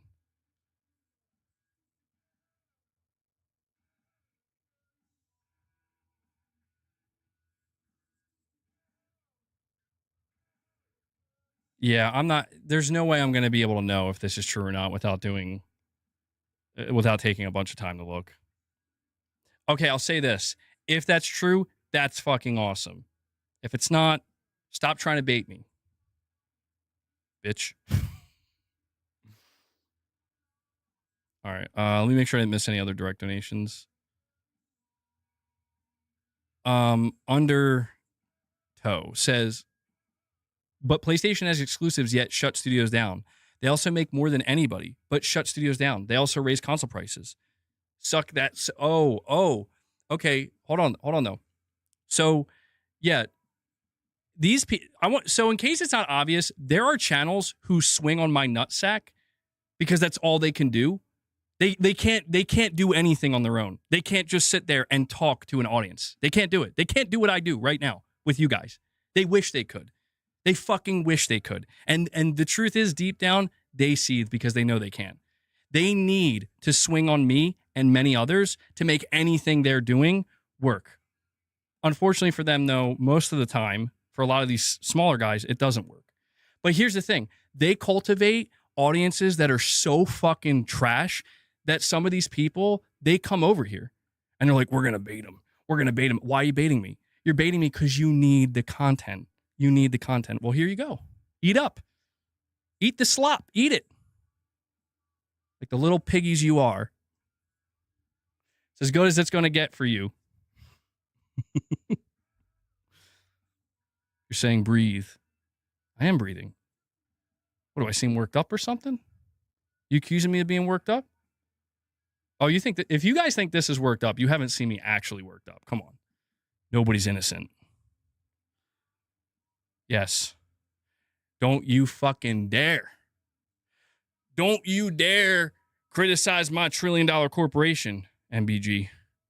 I'm tired of these fanboys. I'm tired of these fanboys criticizing the trillion and billion dollar corporations. Also, I will say this to this person. Go, just please, I'm begging you.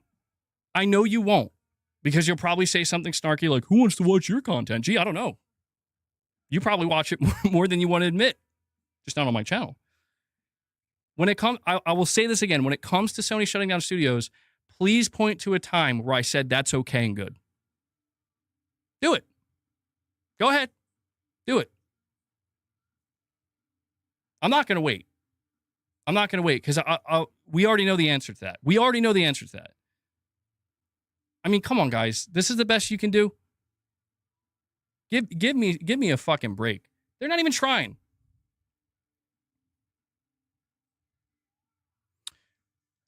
Roberto says this is the best Microsoft and Xbox channel. Thank you. I'm going to be rebranding everything to green, and I'm going to be putting a Gears of War E-Day poster up here soon. So please look forward to that. This is a PlayStation channel cover. It's cinema, but it'll always be an Xbox channel every stream. Yes, I was an Xbox channel. I started on the Xbox One. Bro, I was the one out here who was telling you Xbox actually had a good fucking lineup for the Xbox One. Nobody gave a shit. May I remind you, Microsoft opened their E3 2013? Yeah, but it was E3 2013 with MGS5. Now, I know that's not exclusive, but are you kidding me? They had Titanfall, bro. Yes, it's always been an Xbox channel. It will always be an Xbox channel. Guess what? I can fucking go to Xbox anytime I want. I bought one. I ordered it. It's on its way now. I subscribed to Game Pass. I got invited to Xbox Game Fest or Fan Fest, not Game Fest. It's all here. It's like, again, if this is the best you guys can do. He's an Xbox channel. He's an Xbox channel. Like, okay. Yes, I am. We're never going to stop talking about Xbox. I'm going to talk about Xbox more than anything else now. So don't worry. Don't worry. You'll get your content. Relax. And I'll relax too.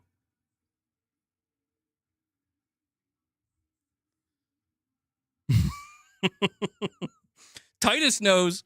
Dude, Titus knows. He's like, I see you, MBG. I see what you're doing. Did I actually recently buy an Xbox? I didn't. I have to admit I didn't. But I just can't. I can't justify doing that when I know that Helix is around the corner. I might buy Helix, though. We'll see. We'll see. Yep, Xbox is shutting down Compulsion Games.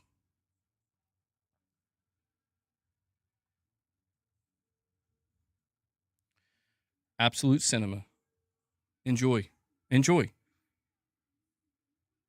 Top Shelf Gaming are saying news on Wolverine's been quiet since the E-Day showcase. Yeah, I know, dude. It's almost like the game's going to do well, and they have a marketing budget. I mean, look, I can't in good conscience, I cannot in good conscience sit here and be like, let me now compare Wolverine to Gears of War E-Day, because they're not comparable, dude. I see people trying to do that. I'm like, they both look good. Like, let's cut the shit. They both look good. But for me, Wolverine looks much better. I'm much more interested in Wolverine than Gears. Okay? I'm not going to take shots at Gears. I did see that, Jeff, actually. That looks crazy. Uncharted versus Gears. Make it happen. Do it. Actually, I should probably make sure I don't miss any more direct donations. I think that's it. Why do they go for the direct donations? Why don't they just super chat? I guess maybe they're afraid it'll get deleted or whatever. But when they do the direct donations, like, they're giving me more money. Like, I don't know if they know. It's like, I'll take your money. That's fine. The fact that people will pay money to talk crap. Well, I mean, hey man, they're helping me pay my bills. Not gonna complain about that. Helix might make sense as a gaming focused pre-built PC if they actually feel like a console and provide the price / performance relative to a PC. I mean, that's the thing, dude. Like Helix is interesting to me because it walks this strange line of like, it's either going to be more PC focused and you're going to have to communicate that through the marketing while simultaneously making it known it's very expensive, or it's going to be more console focused. And if you try to lean into being more console focused, it's going to fall pretty hard if Sony manages to keep the pricing of the PS6 under control. That's what puts Helix in an interesting position where I'm like, I don't know, that's a high wire act right there. Top Shelf, you're saying we can't have an opinion without being called stupid? No, we weren't calling. Well, I wasn't calling you stupid, Top Shelf. I was calling, frankly, the people who were paying money to talk shit to me stupid. Where it's like, okay, like you're just giving me money. Like that's like the worst thing you could do. Like, not only are you giving me attention, but you're now giving me money. It's like, don't stop. But when Xbox stops hardware and goes full third party, the gaming space will be less toxic, and then we can focus on getting Sony right. Damn, Xbox getting in the way of Sony getting better. This is Xbox's fault again. Well, let me see what this is. Insider Gaming, Arcane, and Compulsion are at risk of closure. Oh, boy. Oh, boy, oh, boy, oh, boy, oh, boy. Dude, if Arcane gets shut down, come on. Come on. We can't allow that. Nate the Hate says the Xbox layoffs are going to be a bloodbath. There's been talks about significant layoffs since Summer Game Fest concluded. Let me see what he says here in the threads. It's going to be a bloodbath. Lots of layoffs are expected across the entire Xbox division. Says there's been a ton of chatter since Summer Game Fest concluded, but the constant is that the layoffs are going to be significant. If I'm not mistaken, somebody says, if I'm not mistaken, Microsoft bought Double Fine, there was a clause in the contract that stated Double Fine could be allowed to go independent if Microsoft tried to shut them down. Nate the Hate says this is accurate. South of Midnight had a high budget and sold terribly, unfortunately. So Double Fine might end up going independent, and it's as if nothing ever happened. That was smart. That's smart to have that clause, though. I wonder how many other studios put something like that in there. Somebody says, well, good. Hopefully neither are closed and both get shots at new titles. Nate the Hate says Compulsion is being shut down. They were informed of it last week. Jesus. Like, literally, when they were doing the Xbox Showcase, they informed them, you guys are done. All right. Arcane is bad. Arcane's really fucking bad, dude. That's going to be frustrating. Because if they shut down Arcane, that means Blade's done. Didn't we just hear that Blade's progressing smoothly? NP says, people are acting like E-Day is going to make nearly 13-year-old problem for Xbox go away. E-Day isn't magically going to make Xbox consoles sell at a competitive rate. What was that? Oh. Okay.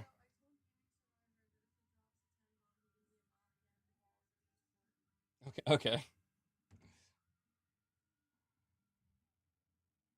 That's funny. All right. Yeah, no, NP, I agree with you there, man. This is why it's strange to see people acting the way they are. It's like, I'm not saying there isn't any reason to be excited that the game looks good. Yes, that's what matters more than anything. But I don't know. It's just bizarre. It's bizarre, man. Like you said, they're acting like a 13-year-old problem is going to go away. The only way the 13-year-old problem goes away is if Microsoft can make Xbox profitable in the way that Sony and Nintendo have. That's just the fact. And one of the only ways they're going to be able to do that is, yes, by having a mass culling.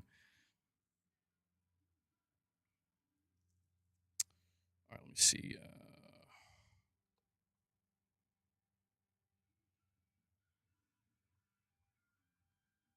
Hold on, I'm trying to keep up with all these links. I gotta close some of these tabs. Give me 1 second, guys.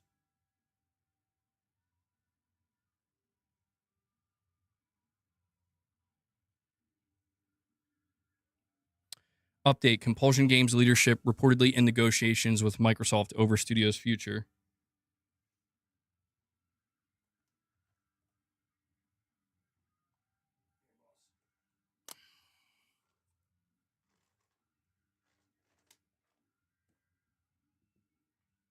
Following Kotaku's report that Xbox is planning to shut down Compulsion Games, an update to the story claims the studio's leadership is currently in negotiations with Microsoft. According to a source at the studio, the discussions are ongoing, though no details about the negotiations have been disclosed.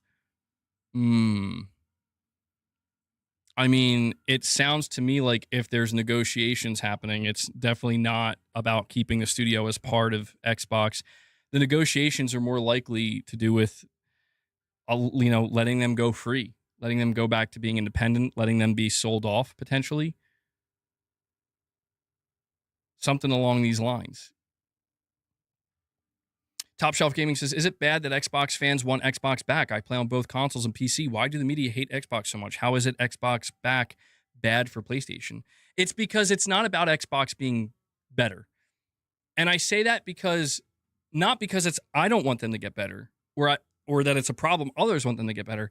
The problem is Microsoft's, it's twofold. The problem is Microsoft's demeanor in how they go about discussing these things. And they discuss it constantly. Look at what's been going on last week. The problem is Microsoft's lies, dude, and their deception. Like, that's the problem. That's the problem. The problem is the fans looking at that and being like, that's great. That's fine. That's okay. Arcane's best-selling game is Dishonored at 3 million. They don't sell games. Check their games and sales. It ain't good. Shit. Really? I mean, Deathloop was like a 10 out of 10, though, right? That was exclusive, too. Timed, anyway. Shit. So, like, Top Shelf, it's not, you're asking, how is it bad? It's not that it's bad for people to want Xbox to be better. What's bad is that after all this time of people wanting Xbox to be better, they're not better. What's bad is that they tried to undo the entire fucking industry and gaslight me and everybody else in the process by being like, you know what? The way Sony's doing it is bad and wrong. Same with Nintendo, actually. We're going to do it a better way. We're going to show you a better way. And we're like, no, you're not. Like, you're in third place. You're losing. You need to get your shit together. The last thing you should be doing is coming out here and trying to flip everything over and telling others how it should be done. You don't run this shit. Just because you're a multi-trillion-dollar corporation and Nintendo and Sony aren't, doesn't mean you can just come out here and do whatever you want. And the fans, that's why. That's why, dude. Because now you're seeing those Xbox fans, they're saying, we want Xbox back. How's that going to happen? Well, they got to copy Sony and Nintendo. What did you spend the last fucking 7 years saying about Sony and Nintendo and their business models? That's why. Because you know what? At the end of the day, let me tell you this. If at the end of the day, Asha Sharma's like, we're going back to everything being exclusive. We're going back to focusing on selling 180 to 100 million Xbox consoles. And this is the center of everything we do at Xbox now. I'd be like, great. That's where we should, like, that's, yes, that's what you should have been doing this entire time. And, you know, you're new in here, so sure, now you have to undo what Phil did. But everything we're starting, the problem is we're seeing the same things.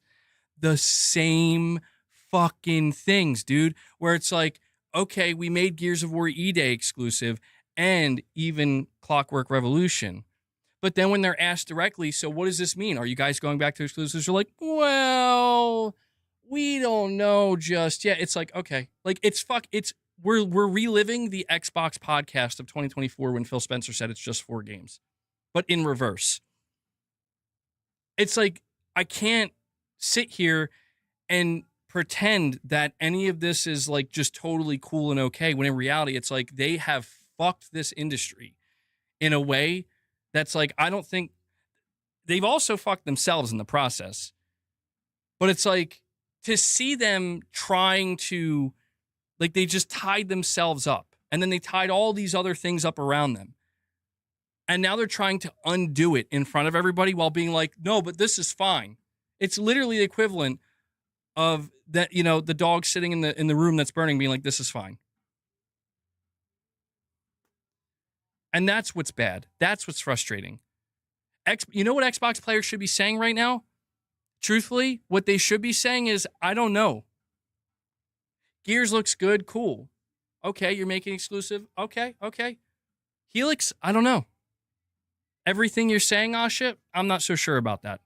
We've been down this road. We've been down this road probably at least 10 times in the last 8 years.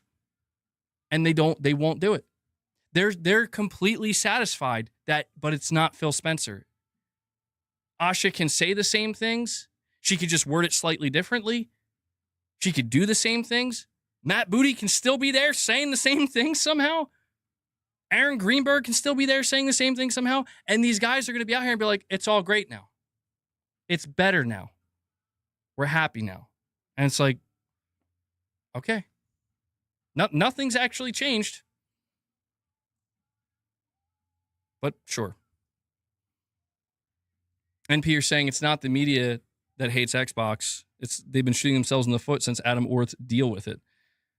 And that's what's frustrating, man, is I've been the big thing that I've been doing for like 10 years, even like what was the number one thing I did and said when I walked away from Xbox back in 2018?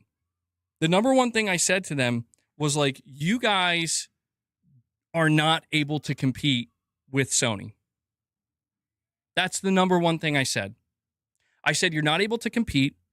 Sony is putting out banger after banger after banger after banger, shoving it in my face as an Xbox player, being like, check this shit out, bro.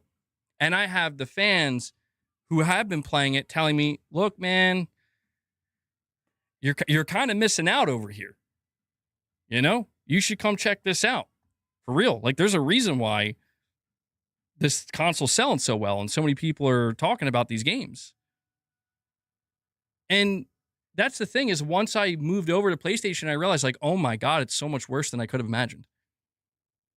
Now, if you look at where we are now, where it's like, well, times have changed, WG, you know, like when you left Xbox, they had like 6 or 7 studios and they had some partners. Now they got 40 studios. And I'm like, and what are the games that people are excited for right now? Gears, Forza, Call of Duty? It's still multi-plat? Because it has to be. Okay, State of Decay 3, I'm excited for that. Sure. I have argued that if Asha Sharma came out and said State of Decay 3 and Senua are exclusive, I'd say, okay, now you have my attention. But that's not what she did. That's not what she did. And when I ask why, we know why. We know why they can't. Because they tried to pay to fix the problem. They tried to subsidize everything, and it didn't work. Because it all hinges on one thing. I've tried. This is something that took me a long time to realize. This is why for a good chunk of time there with Phil Spencer, the last year Phil was there, I'm like, it's over. Not negatively. I'm like, this is fine. There's a new future for Xbox. I was literally the guy telling people Xbox isn't dead. I was the guy saying that. Xbox isn't dead. The console's dead. They're a publisher now. Xbox lives on as a publisher, and that's fine. We can all get along with that. There is no competition there. That existed for a little while there, for the last year and a half that Phil was the head of Xbox. And this is why it's like looking over this again. It's not a matter of, oh, I'm mad that they're pulling the rug. It's like, no, it's that I know where this leads. It's like you guys missed your opportunity literally 6 times over. And you have spent an ungodly amount of money, and practically an infinite amount of money to try to fix it, and it still wasn't fixed. What makes you think something is different now? And the only other thing I can figure, this is the only thing, is they are actually banking on Sony fucking up. because that's the thing that took me so long to learn, is that really the only way Xbox can get a leg up is if Sony screws themselves over. That's the only way. Like if Sony really fucks up the PS6 and they make some crazy bad decisions, that suddenly Microsoft can just step in and be like, we're doing the opposite. But that's a huge bet. And I'm like, that's crazy. That's a crazy gamble. You're betting on, again, a console manufacturer who's had 5 successful generations suddenly having an awful generation. You know?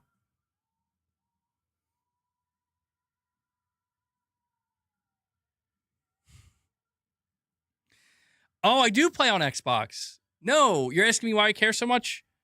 My Xbox is back there. Yeah, I play on Xbox. I love Xbox. I'm an Xbox YouTuber. I'm an Xbox channel. Like, I hope this, like, I can't be more clear about that. I'm an Xbox YouTuber. If you're here right now watching this stream asking, why are you covering Xbox? It's because I'm an Xbox YouTuber. And if you say, well, your channel seems to indicate you're a PlayStation YouTuber, well, I'm here telling you now. I'm an Xbox YouTuber. Carl, stop talking about the Xbox toaster, bro. They're not supposed to know that's the Xbox I'm talking about. This is a console war channel, and you're here. Why are you here console warring? Huh? If you're not satisfied with me telling you this is an Xbox channel and you tell me this is a console war channel, why did you take time out of your life, time you're never going to get back because you're going to die one day and you're never going to get back any of your time? You took time to click this and watch this console war channel. Why? Answer me. Why? Tell me. Come on. Be honest. Be honest. Meanwhile, Marvel's Wolverine in the chat. Console wars are back, baby. Not for long. I'm going to laugh when tomorrow the news is we've canceled Project Helix. It's like, we can't even console war now. We can't even console war now. Bro, you're the best PlayStation reporter. Damn right. Heard the rumor that Gears of War E-Day was chosen as the game to take the fall to convince everyone that Microsoft exclusives won't work. That's too, even that is too conspiratorial for me. I don't know that I can believe that. That's crazy. That's heinous. All right, let me see if I got any direct donations. No, we're good on that. I think I missed Mario's super chat though. Hold on. Mario, did I miss your super chat, bro? Yes, I'm sorry, buddy. I missed a couple things.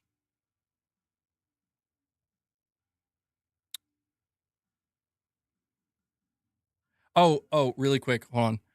By the way, that guy was like, MBG sounds very different when criticizing PlayStation. Again, you're dealing with people who have IQ so low that it's like I could literally show it to them and they're like, nah, it's not the same, man. You wish you were me says, imagine being subsidized for life, then blaming Microsoft for your failures. This is why Satya Nadella threw Xbox under the bus. They're like, we're tired of taking care of your asses. It's been 25 years. How much fucking, it's been a fucking quarter of a century, man. Like, how much fucking longer do we got to support your asses? That's literally what Satya was saying. He's like, we're done. We're not doing it anymore. Mario, you're saying, don't know if anyone noticed, but Xbox part of the leadership team are literally Booty and Ball. What? Mario. And I'm over here thinking like, man, I missed a really critical super chat. That is critical. That's critical information. You're saying that dumpster fire, that dumpster fire was lit months ago, my guy. Booty and Ball. Booty Ball.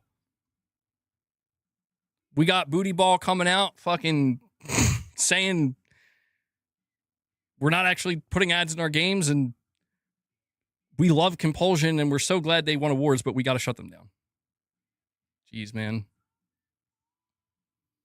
In addition to RGB, he seems like the most honest. No, I'm not sure. RGB. But Titus is like, why not just name him Ball and Sack? Booty, we're gonna have to ask you to. I love the idea that they just call Matt Booty. Like, hey Booty, can we change your name? Can we just change your name to Sack Booty? They're gonna fuse together. They're gonna do a fusion dance. All right, what are we doing? The new God of War games are a sleep fest. Yes. What if you say so? Don't forget Matthew Ball wrote 3 books about the fucking metaverse. What? Oh, you're saying RGT85. Okay, I know who he is. No, I haven't come across his videos on Xbox. Maybe I'll check them out. MBG Marvel's Blade is getting canceled via new reports from Insider Gaming. I'm not laughing at the Blade cancellation. I'm laughing at somebody saying fusion dance. It's going to be Ball Booty. Booty Ball. Booty Ball sounds better. All right, let's see. Insider Gaming's on this today. Insider Gaming is on it. I'm going to check now. Or maybe it's on a... Did they put out a podcast? That might be what it is.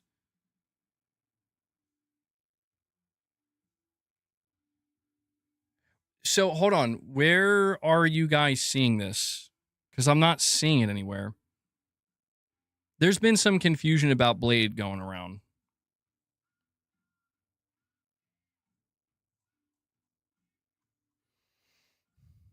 Top Shelf Gaming, you're saying, I like you, MBG, but man, Xbox hate is strong on you. Well, yeah. I mean, look, I just said it earlier, and I'll say it again, man. Like, I don't like Xbox. And it is, part of the reason is I want to like them. But literally everything surrounding it makes it impossible for me to like them. Like, the fanboys, the constant gaslighting from the leadership. It's like, I want to spite you because you have some good studios and you have some good games, but I fucking can't stand how much you gaslight everybody. How, like, you can't just admit to certain things, or at the very least, you can't just be quiet about it. Thank you, Lady Gamer. And I hate the fanboys, dude. It's like, say what you want about PlayStation fanboys. I'm not saying PlayStation fanboys can't be obnoxious. All fanboys can be obnoxious. But it's like, the difference is at least more than half the shit the PlayStation fanboys said this generation was true. And I get it. People come off rude and obnoxious, and it's more about how you say it, not, it's less about what you say and how you're saying it. I get that. But it's like, dude, if we're just trying to be factual here, like, so that guy Why Me on my channel, he left a comment yesterday on my stream, and he was like, when are you going to be right about Xbox? It's like, dude, I've been right about almost everything. That's not me being arrogant. That's just the truth. Go back, like, trace my channel back if you really want to. But that's the fucking fact of the matter, is I've called everything that's been going on with Xbox since day one. Who was the person out here in 2020 when Microsoft put out the statement? And I only remember this because I just remember, I'm like, it's over. It's over before it even starts. What are you doing? Who was the one in 2020 when Microsoft, after their showcase, put out a statement being like, we don't have a launch lineup for the Series X, but we have a great pipeline of games coming? And I said, you just killed your console. And I was getting frustrated with the Xbox fans and the fanboys, where it's like, you guys should be literally flipping tables right now, saying you're going to go buy PlayStation, or at least threatening to do so, because your preferred platform. Phil Spencer came out and showed you Hellblade 2 making you think, oh, it's going to be a launch exclusive. They showed you a showcase, and they're coming out here after saying, like, we don't have anything at the launch. We don't have a launch lineup. And that's the thing, man, is it's like people will look at that and they'll be like, oh, so you were hating on Xbox then? No, I was calling out a fact. You launch a new console without a launch lineup, especially against a competitor that has a launch lineup and a strong one, you just fucked yourself. You just killed your generation before it even started. Congratulations, Microsoft. You just did it again. What have we learned here today, people? You know, and that's what's crazy to me is I guess it's not surprising looking back when Phil Spencer was the same guy that was like, I'm more excited about the games we didn't show. It's like, why would I expect a launch lineup from that guy?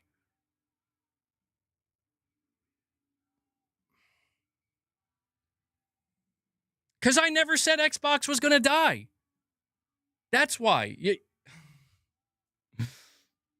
Hold on. I read that. Hold on. I missed something. Hold on. I missed something. Wallroar. Okay, Wallroar. You're saying, what's up, chat? Been in surgery recovery for the past couple of days. Hope you're all doing well. MBG, how you been feeling? Well, I hope you recover well, Wallroar. I'm sorry to hear that. That's rough. I'm just losing my mind over here on Xbox. Don't mind me, bro. All right? Don't mind me. But I appreciate that. I hope you recover soon, man, and smoothly. It's never fun. No, see, why me? I already explained this, though. I said the console's dead. The console. Xbox as a brand, like, can't die. Unless Microsoft literally says we're ending the entirety of the Xbox brand. We're not even going to sell it. And that makes no sense. Like, Xbox is going to exist in some way, shape, or form. It's too valuable of a brand. There's too many assets attached to it. But that's the thing. Like, I was right. I was right when I said Microsoft screwed themselves and they screwed their console by not having a launch lineup. I was right when I said they don't stand a goddamn chance against Sony because Sony's going full onslaught mode. Say what you want about Jim Ryan, but he made sure he was taking shots at Xbox in the name of competition so they don't lose their place. And it worked.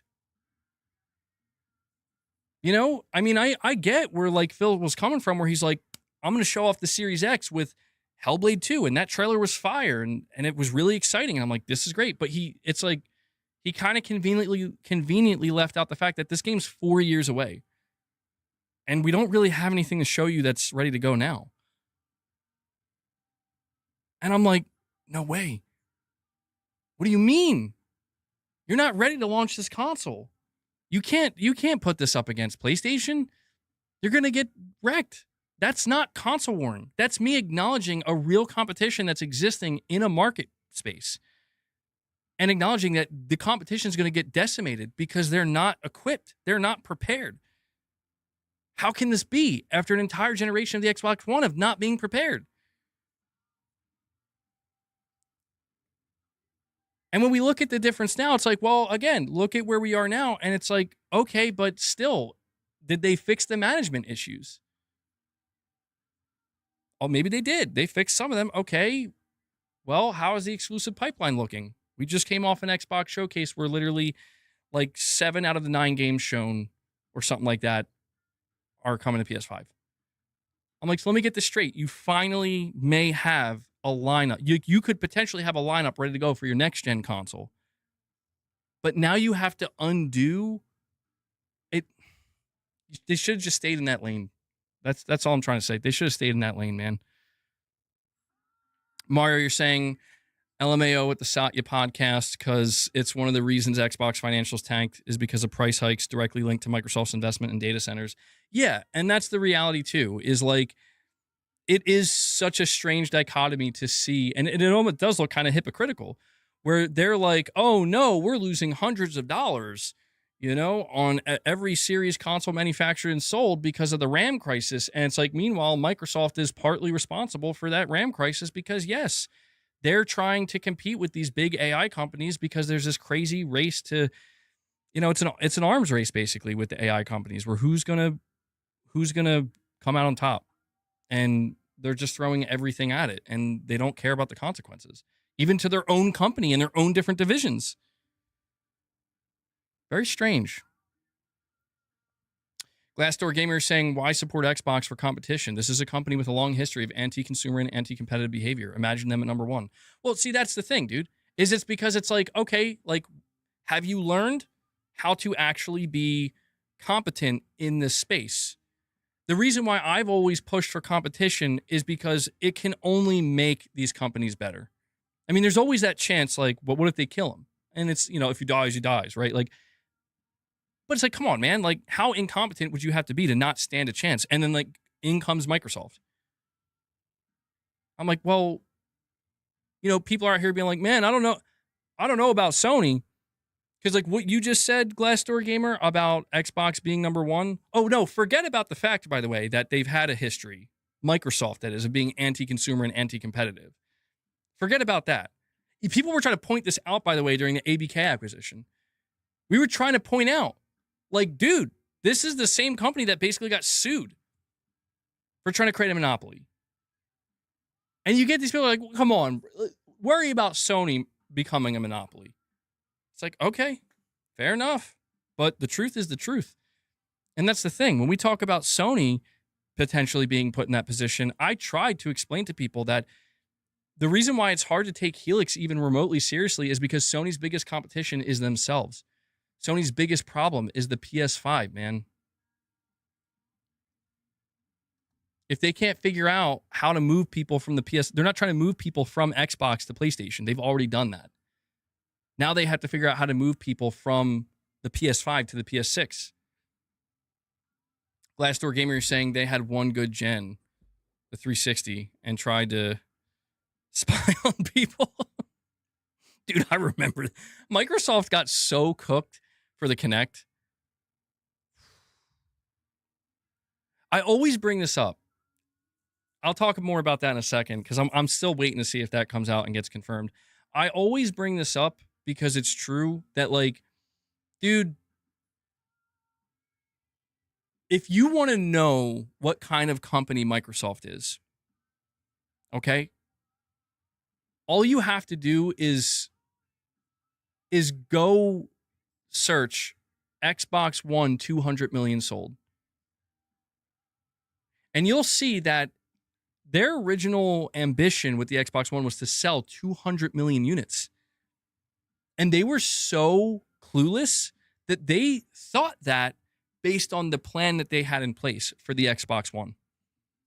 When I tell you Xbox has always been flawed, they've always been majorly flawed, where, like, they just don't know what they're doing.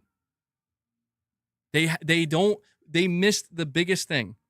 You're saying that's 20 years ago, but yet the ambition is not changed. The reason why Microsoft's ambition is that great is because look at how they've succeeded in other areas. That's what they're used to. Microsoft is used to dominance. And they've tried to dominate gaming. They've done everything. They've pulled every play out of the playbook that they possibly could. And nothing worked. And it's because, honestly, what they needed is for their competition to fall. That's what they needed. And it just never happened. And I don't think it's going to happen. That's why I think Sony and Nintendo are too fortified. This is why it's so bizarre seeing this turnaround of, like, we're going to try again. It's like, whatever you say. Which studios are you shutting down now? What games are getting canceled now? Come on. Let us know. I'll tell you what, all these rereads that come into my channel or come into my chat that are like, yeah, I look at the chat.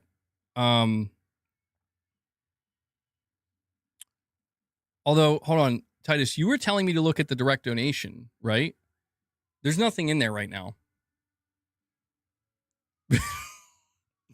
Yes, unknown. Oh, my direct server's down. Hold on. Oh, that's what you meant. My bad. Let me go check. Oh yeah, it's cuz I yeah. Hold on. It's working for me right now. It's working.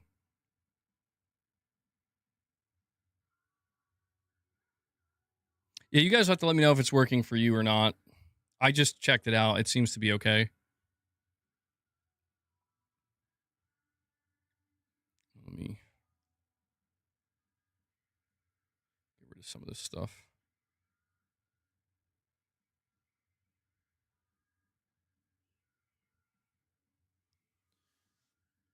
Um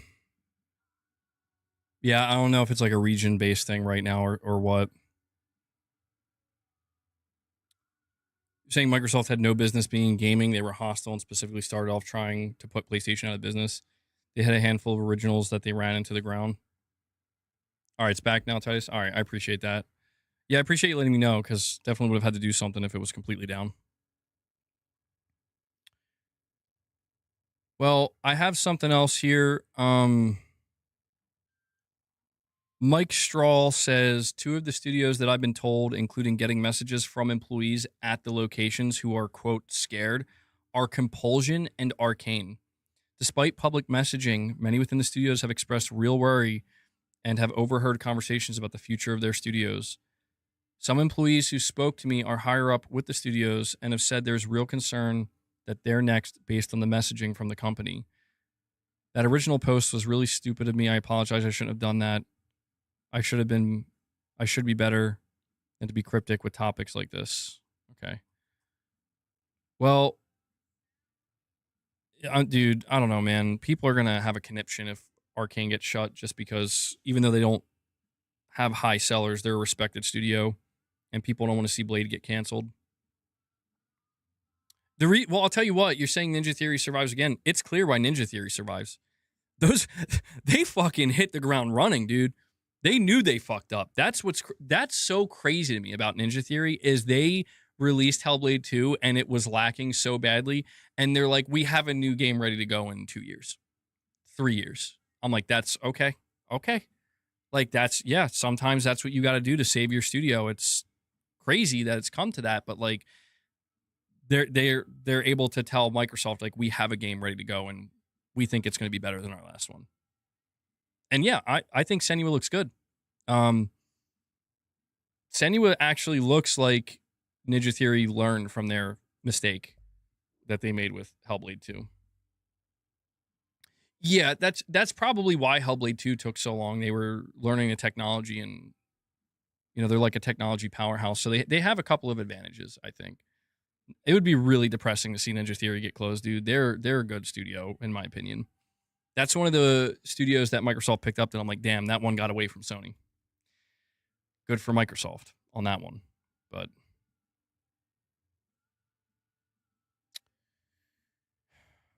all right, hold on. Well,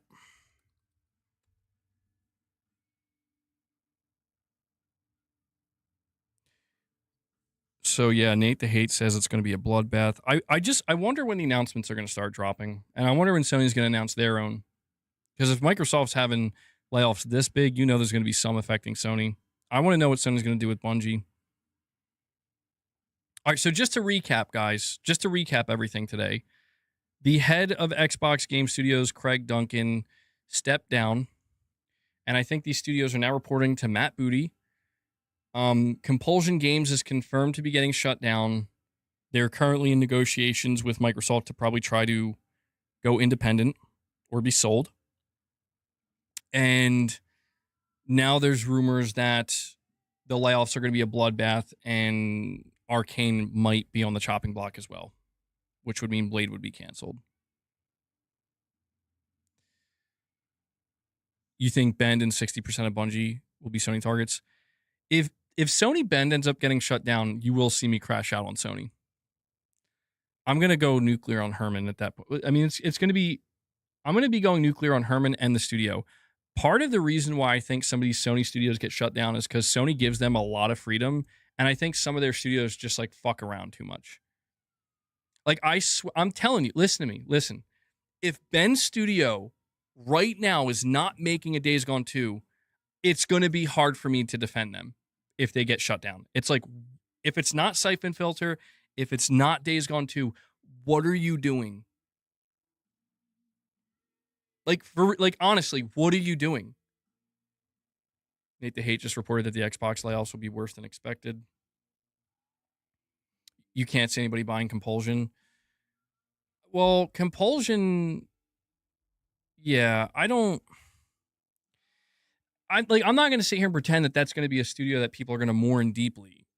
But I don't know, man. It goes to show that any of these smaller to mid-sized studios that are not producing significant results, they're not safe, man. And when you look, this is why like I tried to tell the Xbox fanboys that were bragging constantly about how many studios Microsoft owns, and I'm like, you guys need to understand I get that just looking at the number and believing that it's good to have all these games, like all these studios, and we're going to win now. It's like, who's managing those studios? That's what you need to look at. That's why at this point, if Sony were to announce any acquisition, I'm looking right at Herman being like, I don't know, bro. I don't know that you want Herman managing any more studios. I think he's handling just about as much as he can handle. What Arcane game do you like? You seem upset about them. I'm upset if they get shut down and they cancel Blade. I'm going to be not super upset about that, but a little bit, because that was one of the more exciting announcements we've gotten from Microsoft in the last couple of years, in my opinion. That was one of the few games I was looking forward to. I mean, it's not like I would be that upset because they never showed anything. It's like, whatever. But what I'm going to be most upset about, again, is like, how are people going to sit here and still convince themselves that, like, Microsoft, that Xbox isn't burning, dude? It's been burning for years and years and years. Heck, if you're saying if Arcane is shut down, I'll be mad. Bend equals furious. That's the thing, man. If Ben gets shut down, I don't know who to be furious at that point. It will be similar to the Blue Point situation, where it's like, this is both Hermen Hulst and Blue Point's leadership. They're both at fault. All right, Titus, let's see if it went through. Yeah, I got your message, Titus. Thank you, man. You're saying console exclusivity as an identity versus access without having to buy more expensive hardware. Where do you stand in this argument? So let me reread that. Console exclusivity as an identity versus access without having to buy more expensive hardware. I mean, where I stand on that ultimately, like, if I'm being just totally blatantly honest with myself, I am totally okay with the idea of, like, a publisher being like, we just want to put our games out. Like, we'll have hardware, and, you know, we want people to buy hardware, but we also want to sell the games. I'm okay with that. That's why I was like, dude, that's why I tried to tell people, man. Like, Titus, what you're saying, it reminds me of so many conversations we had about Helix, where I'm like, what Microsoft is doing with Helix, if they stay true to it, if they don't fuck around, which they are fucking around now, this can work. Like, I kept telling Xbox players, like, this is fine. This is fine. Like, if Microsoft is out here telling you they don't care about sales anymore, but they still care about you as the fans, and they want to keep delivering hardware for you, even if that's 5 million people or 10 million people, but then they're going to get the best of all worlds. We're going to have a hardware platform, and we're going to keep our niche audience satiated and satisfied, and we're also going to play the role of publisher. And we've now, and that's why I don't understand anything Asha Sharma is doing right now, where it's like, you did it. You did the thing. You convinced all of your Xbox players that were left that it's okay to put your games on PlayStation. Now you're going to undo that? I was like, dude, yes, we could have been on the path to peace, to true, like, things can change and it can be fine. But that's the thing. If the ultimate conclusion is no, exclusives are going to exist in some way, shape, or form, they're going to continue to be a thing, because competition in the name of wanting to be number one is always going to be a thing, then it's hard for me to fight against that and be against that, because it's like, well, that's what I know. That's what I've always known. And it does make sense, because that's just, I don't know. That's the way it is. That's the world we live in. That's the way things are established. But yeah, I mean, at the end of the day, man, this is why I was starting to give in to the idea of like, okay, Microsoft is no longer a threat technically to Sony. And if Sony says, okay, yeah, maybe we'll get more comfortable, let's put some no peace. Well, that's the thing. It's either peace or war. There really can't be this awkward middle ground.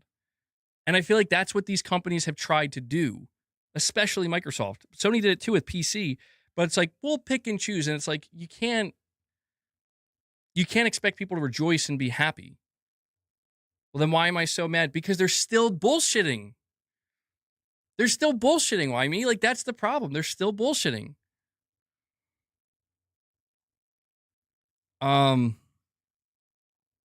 Rat No Deep says Xbox lost with Game Pass. Bots never buy games. What price do you see Nintendo and Sony going with in the future without an Xbox around? Higher or lower, especially for PlayStation? Nintendo's always having lower specs. Well, that's the thing, man. If I'll put it to you this way. If it comes down to the prices of the upcoming consoles being as expensive as we're hearing, I hate to say this, but I do think it's true. It's like one of these admitting kind of defeat things where it's like, it's not even admitting defeat, because that makes it seem like there's something to fight. It's acknowledging a tough reality that's like, this sucks. And hold on one sec. Oh God, sorry. My neck keeps locking up. It's one of these things where, like, if the prices have to be that high, the competition's not going to matter. What I mean by that is, like, you're not going to see them try to undercut each other, because they both know whoever chooses to undercut is dying. So it's like, go ahead, undercut us. You ain't going to be around very long. You ain't going to be selling hardware for long, because you can only subsidize so much.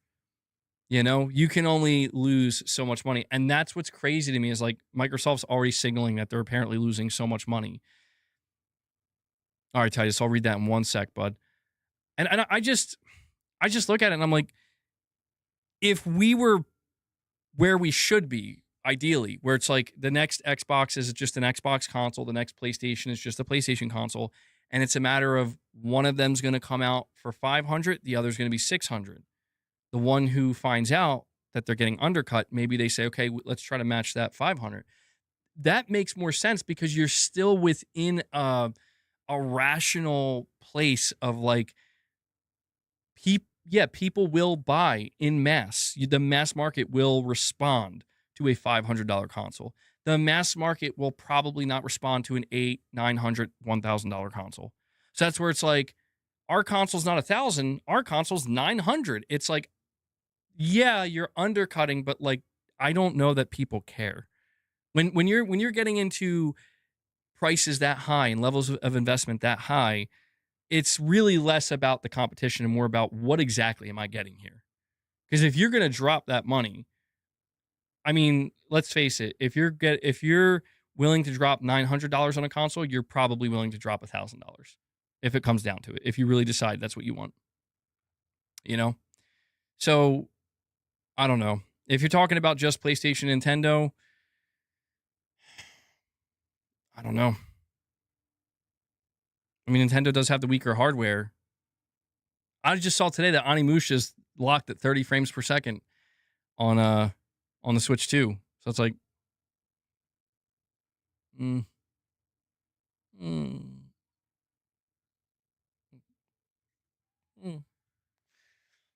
Titus, you're saying agree. Unfortunately, normal players lose out on games that are more easily accessible, which is ultimately good. But Microsoft say it, and now you're saying, and now down do it. I mean, the thing about exclusivity here, I'm just so exhausted, bro. Like, I really am. Part of my people are like, why are you so mad at Microsoft? It's because, like, I'm tired of them fucking around. I'm tired of them jerking everybody around all the time. And I'm tired of pretending like there isn't a group of people that are cheering that on. Like, we shouldn't be cheering. Like, I get harsh on Sony sometimes because of how quiet they are, but it's like, make no mistake, I'd much rather Sony be quiet and then just make the announcements they have to make when the time comes, because at least it's clear cut and concise. Maybe cold, but at least they're not out here every week. It's like, Herman said this and then he did that, but then he also said this, but then Hiroki Totoki said that. Oh, and then Hideaki Nishino stepped in and basically threw Herman right under the bus. And I'm like, what the fuck is going on? Like, don't get me wrong, it would make for great content, I suppose, in the sense of like, it's easy to cover what Sony's doing, but there would be a high level of frustration of like, what are you doing? You know? It's why when it comes to like you remember for the past like 3 or 4 years, Herman was kind of doing the same thing, and Jim Ryan for that matter, with games to PC. And I'm like, can you just get on with it? Are you going to PC or not, man? Like, I hate this, like, I don't know, we're half in, we're half out, we're going to do it on a case by case. It's like, come on, man. Like, either just go to PC or don't. Stop pussyfooting around and just make the choice, because it's going to be easier for everybody. Because all this is doing is confusing people and making them unsure of, you're making the hardcore fans have conniptions and meltdowns, and you're making PC players think that you're on you're on their side now.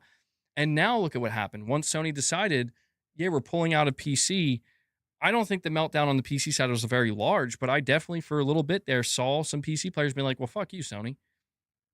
I don't even want your games anyway. And I'm like, that's warranted.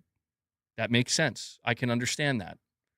I also have a super chat from Buddy Cheeks. Hold on. There's a gnat trying to get my coffee. Got it. MBG, what do you think is going on with Fair Games / Horizon Hunters Gathering? You think we'll see them this year, or will they get canceled? We can only hope they get canceled. Buddy Your Cheeks, I hope they get canceled. I know that sounds brutal, but this is where Sony's got to wisen up. Now, granted, we haven't seen Fair Games, but I'm gonna hedge a bet that like there's a good reason we haven't seen Fair Games. That game was first announced like in 2023, and we haven't seen a single sliver of that game. I'm going to say there's good reason for that. Guerrilla's in for a fucking brutal awakening with Hunter's Gathering. I genuinely feel sorry for them. I do. I feel sorry for them only because it's like, guys, you could have done anything. You could have made a new Killzone. You could have done Killzone ports. You could have done some kind of Horizon spinoff. That wasn't trying to copy Fortnite. Like, I'm talking something more single player. And this is what you chose. And to me, the most damning part of it is like, where's Horizon 3? That's like coming right up. And it's like 3 or 4 years away. It's like, this might be worse than Concord. I know that sounds crazy to say, but like, it might be worse than Concord because this is a studio we care about, dude. To a degree, where, certainly, where it's like,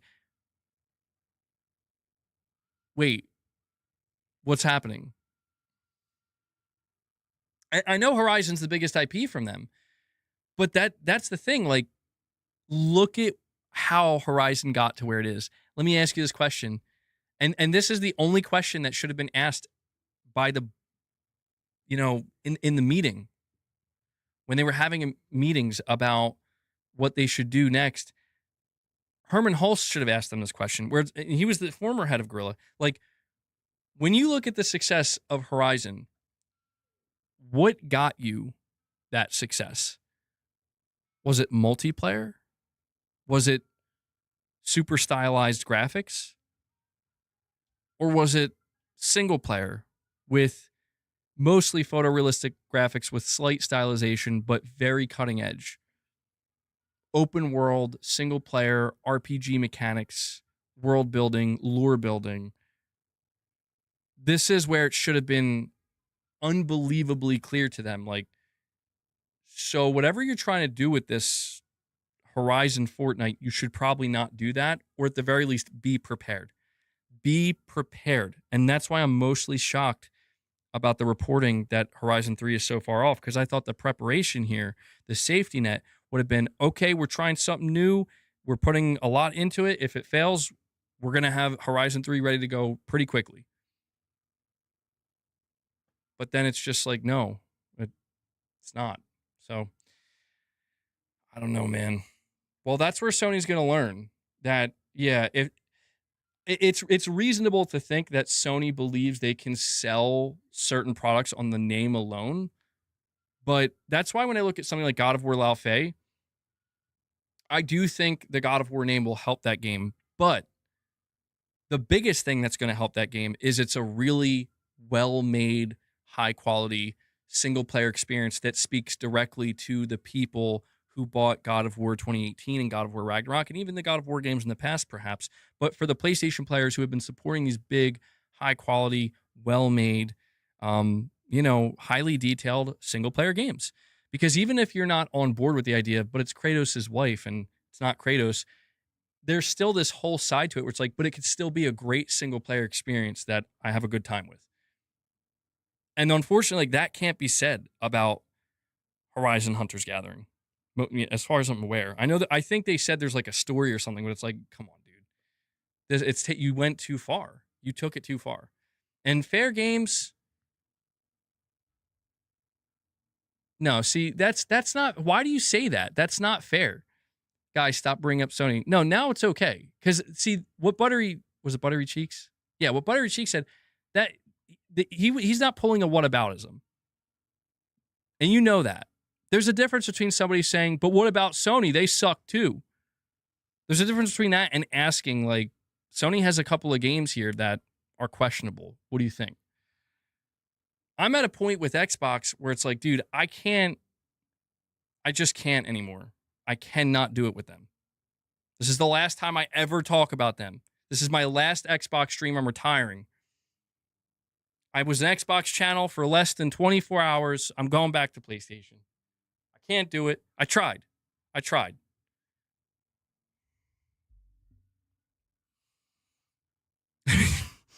Carl.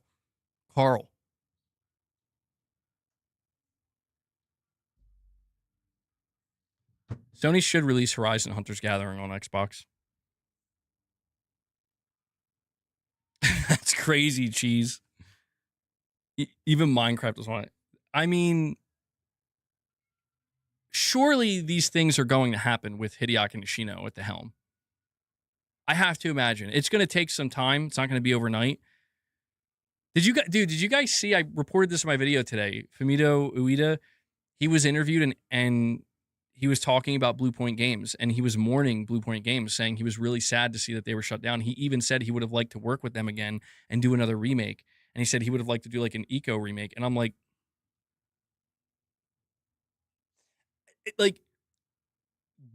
this is why people who claim I'm not hard on Sony and harsh when they fuck up, it's like, dude, that's crazy. It's like, Sony, what is wrong with you? The man literally wanted to work with the studio. Now, granted, maybe they didn't talk directly, but God, that's painful. That is painful, where it's like they have a history with this guy. And even Jen Atlas, I mean, what you just said, she's about Sony needing to do better in Japan. This game should have been a PlayStation exclusive. Sony should have had another partnership in place with Fumito Ueda, considering their history, where it's like, this is the next generation of the Fumito Ueda game that's going to release exclusively on PlayStation. I know that they had a really tumultuous development cycle with The Last Guardian, but I don't know, man. But here's the question we have, though. Did Sony start to relax on all these exclusivity deals? Because this was one of the major topics with all these shows that happened. One of the major topics was like, well, are all these third-party publishers saying F you to Sony? I don't think so. I think Sony's just like, we're not paying anymore. We don't need to. I mean, maybe it's because it's the end of the generation and they're prepping deals for PS6 games. That's that's certainly possible. But it's like, that's why I feel like when you look at all this stuff that's happened, it is nice. And this is what I talk about. It's like, it is nice to see to an extent that Microsoft is like, don't get too comfortable, Sony.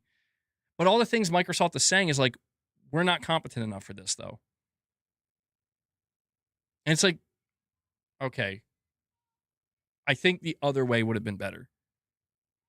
I don't know. Like, it would have been, I think that's what people also don't realize, is that there's a really good chance that Sony, if Microsoft continued to just be fully multi-platform and they didn't announce they're going back to exclusives and they didn't signal that they're looking to go after Sony again or the console market, there's a chance Sony really would have stopped paying. I think they would have liked to stop paying for third-party exclusives, because like, that's money saved. Like, they look around and they'd be like, do we have to worry about this game being picked up by Microsoft? No, you don't. Should we pay millions of dollars to secure it as an exclusive? Probably not, because it doesn't matter. And that's why I settled like 2 years ago. I told you guys, I settled, Sony, you should just focus on making your own games exclusive to sell your hardware. Let third party just do what they do. Don't interfere with that. And I especially felt that way because I'm like, Microsoft's starting to release their games on your platform. Who cares? It's over.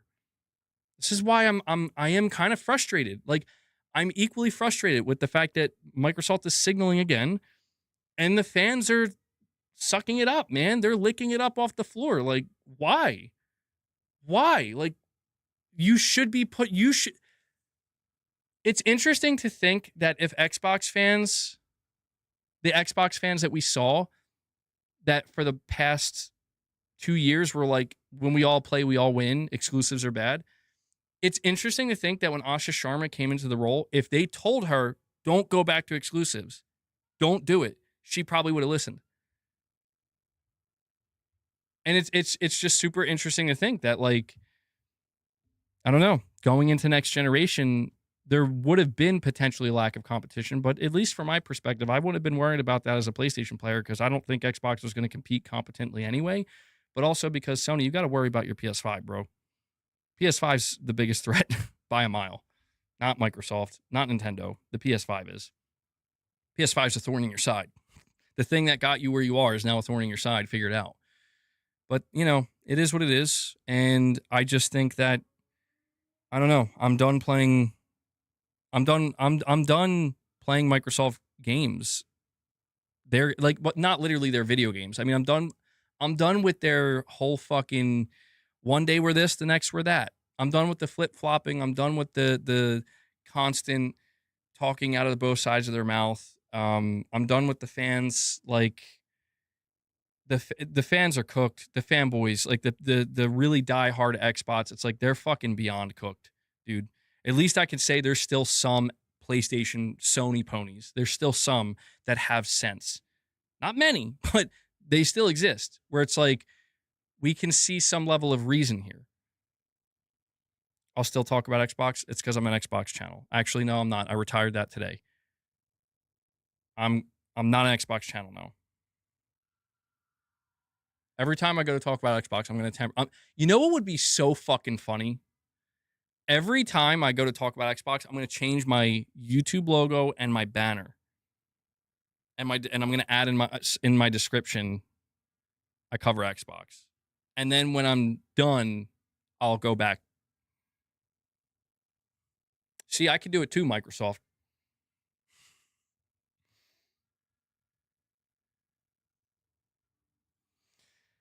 It's literally all lining up. Well, we will see. We need Xbox for PlayStation competition, but they're just so bad at it. Oh, man.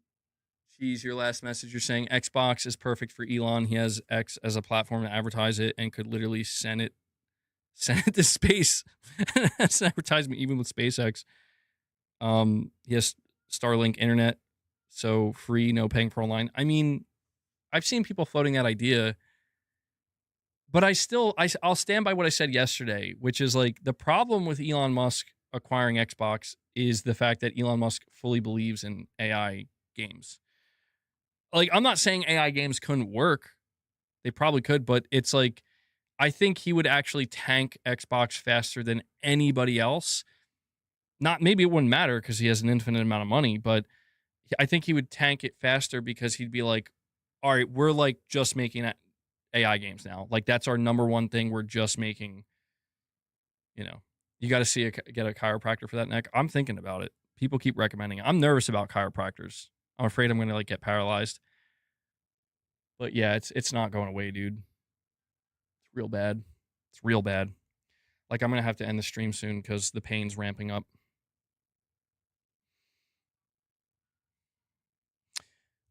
Speaking of which, guys, we'll wrap this up in like 5 minutes. I'll hang out with you guys for 5 more minutes. I would like to see, this is the problem, dude. This is why I need to figure out, and see my doctor again, what we're going to do about my neck, because I can't, like, I've been ignoring it the whole time, but the longer it goes on, like my whole fucking left side, it feels like there's a knife in my neck and the pain is just shooting down my entire left arm. I feel like Liquid Snake's trying to possess my arm. I feel like Ocelot. Would help if Sony bought Xbox Studios. He pushed every company he's bought, whether people like him or not. I mean, yeah, that I could see that happening in the long run, Cheese. Even if Microsoft spins off Xbox, I could see maybe Elon Musk as a potential individual to want to get involved for a joint venture, perhaps. I could see that. What's stopping Sony and Nintendo from buying Xbox? Probably the price of it. If you're talking about buying Xbox wholesale, man, like that's, yeah, like well over $100 billion. It's Xbox is trying to possess my arm. The market would definitely support him going into gaming hardware. It would be interesting. I mean, that would be a bit of a wild card. I feel like if Xbox ended up going to other companies like Amazon or Meta or something like that, people would be like, oh, what the fuck? I feel like with Elon Musk, a lot of people hate Elon Musk, but I do feel like it would be the biggest wild card of like, this could go many ways. Many, many ways. See a chiropractor.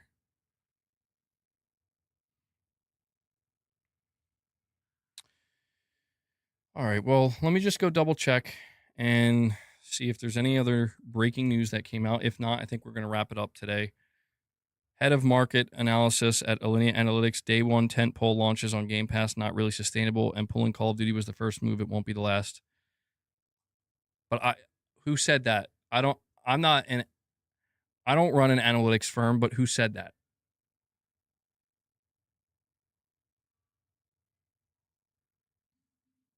I mean, I feel like that's kind of obvious by this point, I'll be honest. I don't know that. I mean, is there anybody who would disagree with that at this point? So yeah, it seems like the shit is getting ready to hit the fan.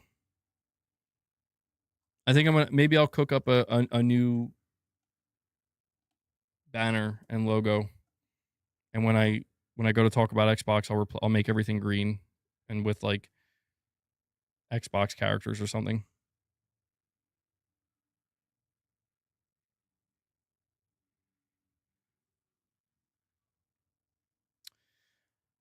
All right, guys. That's gonna do it for today's stream. Yeah, I have to go rest my neck and do something with it because it's. You know what's gonna happen? I'm gonna get to a point where I have to do 2 separate streams in one day. I'm literally gonna have to take a break. Either that, guys, listen.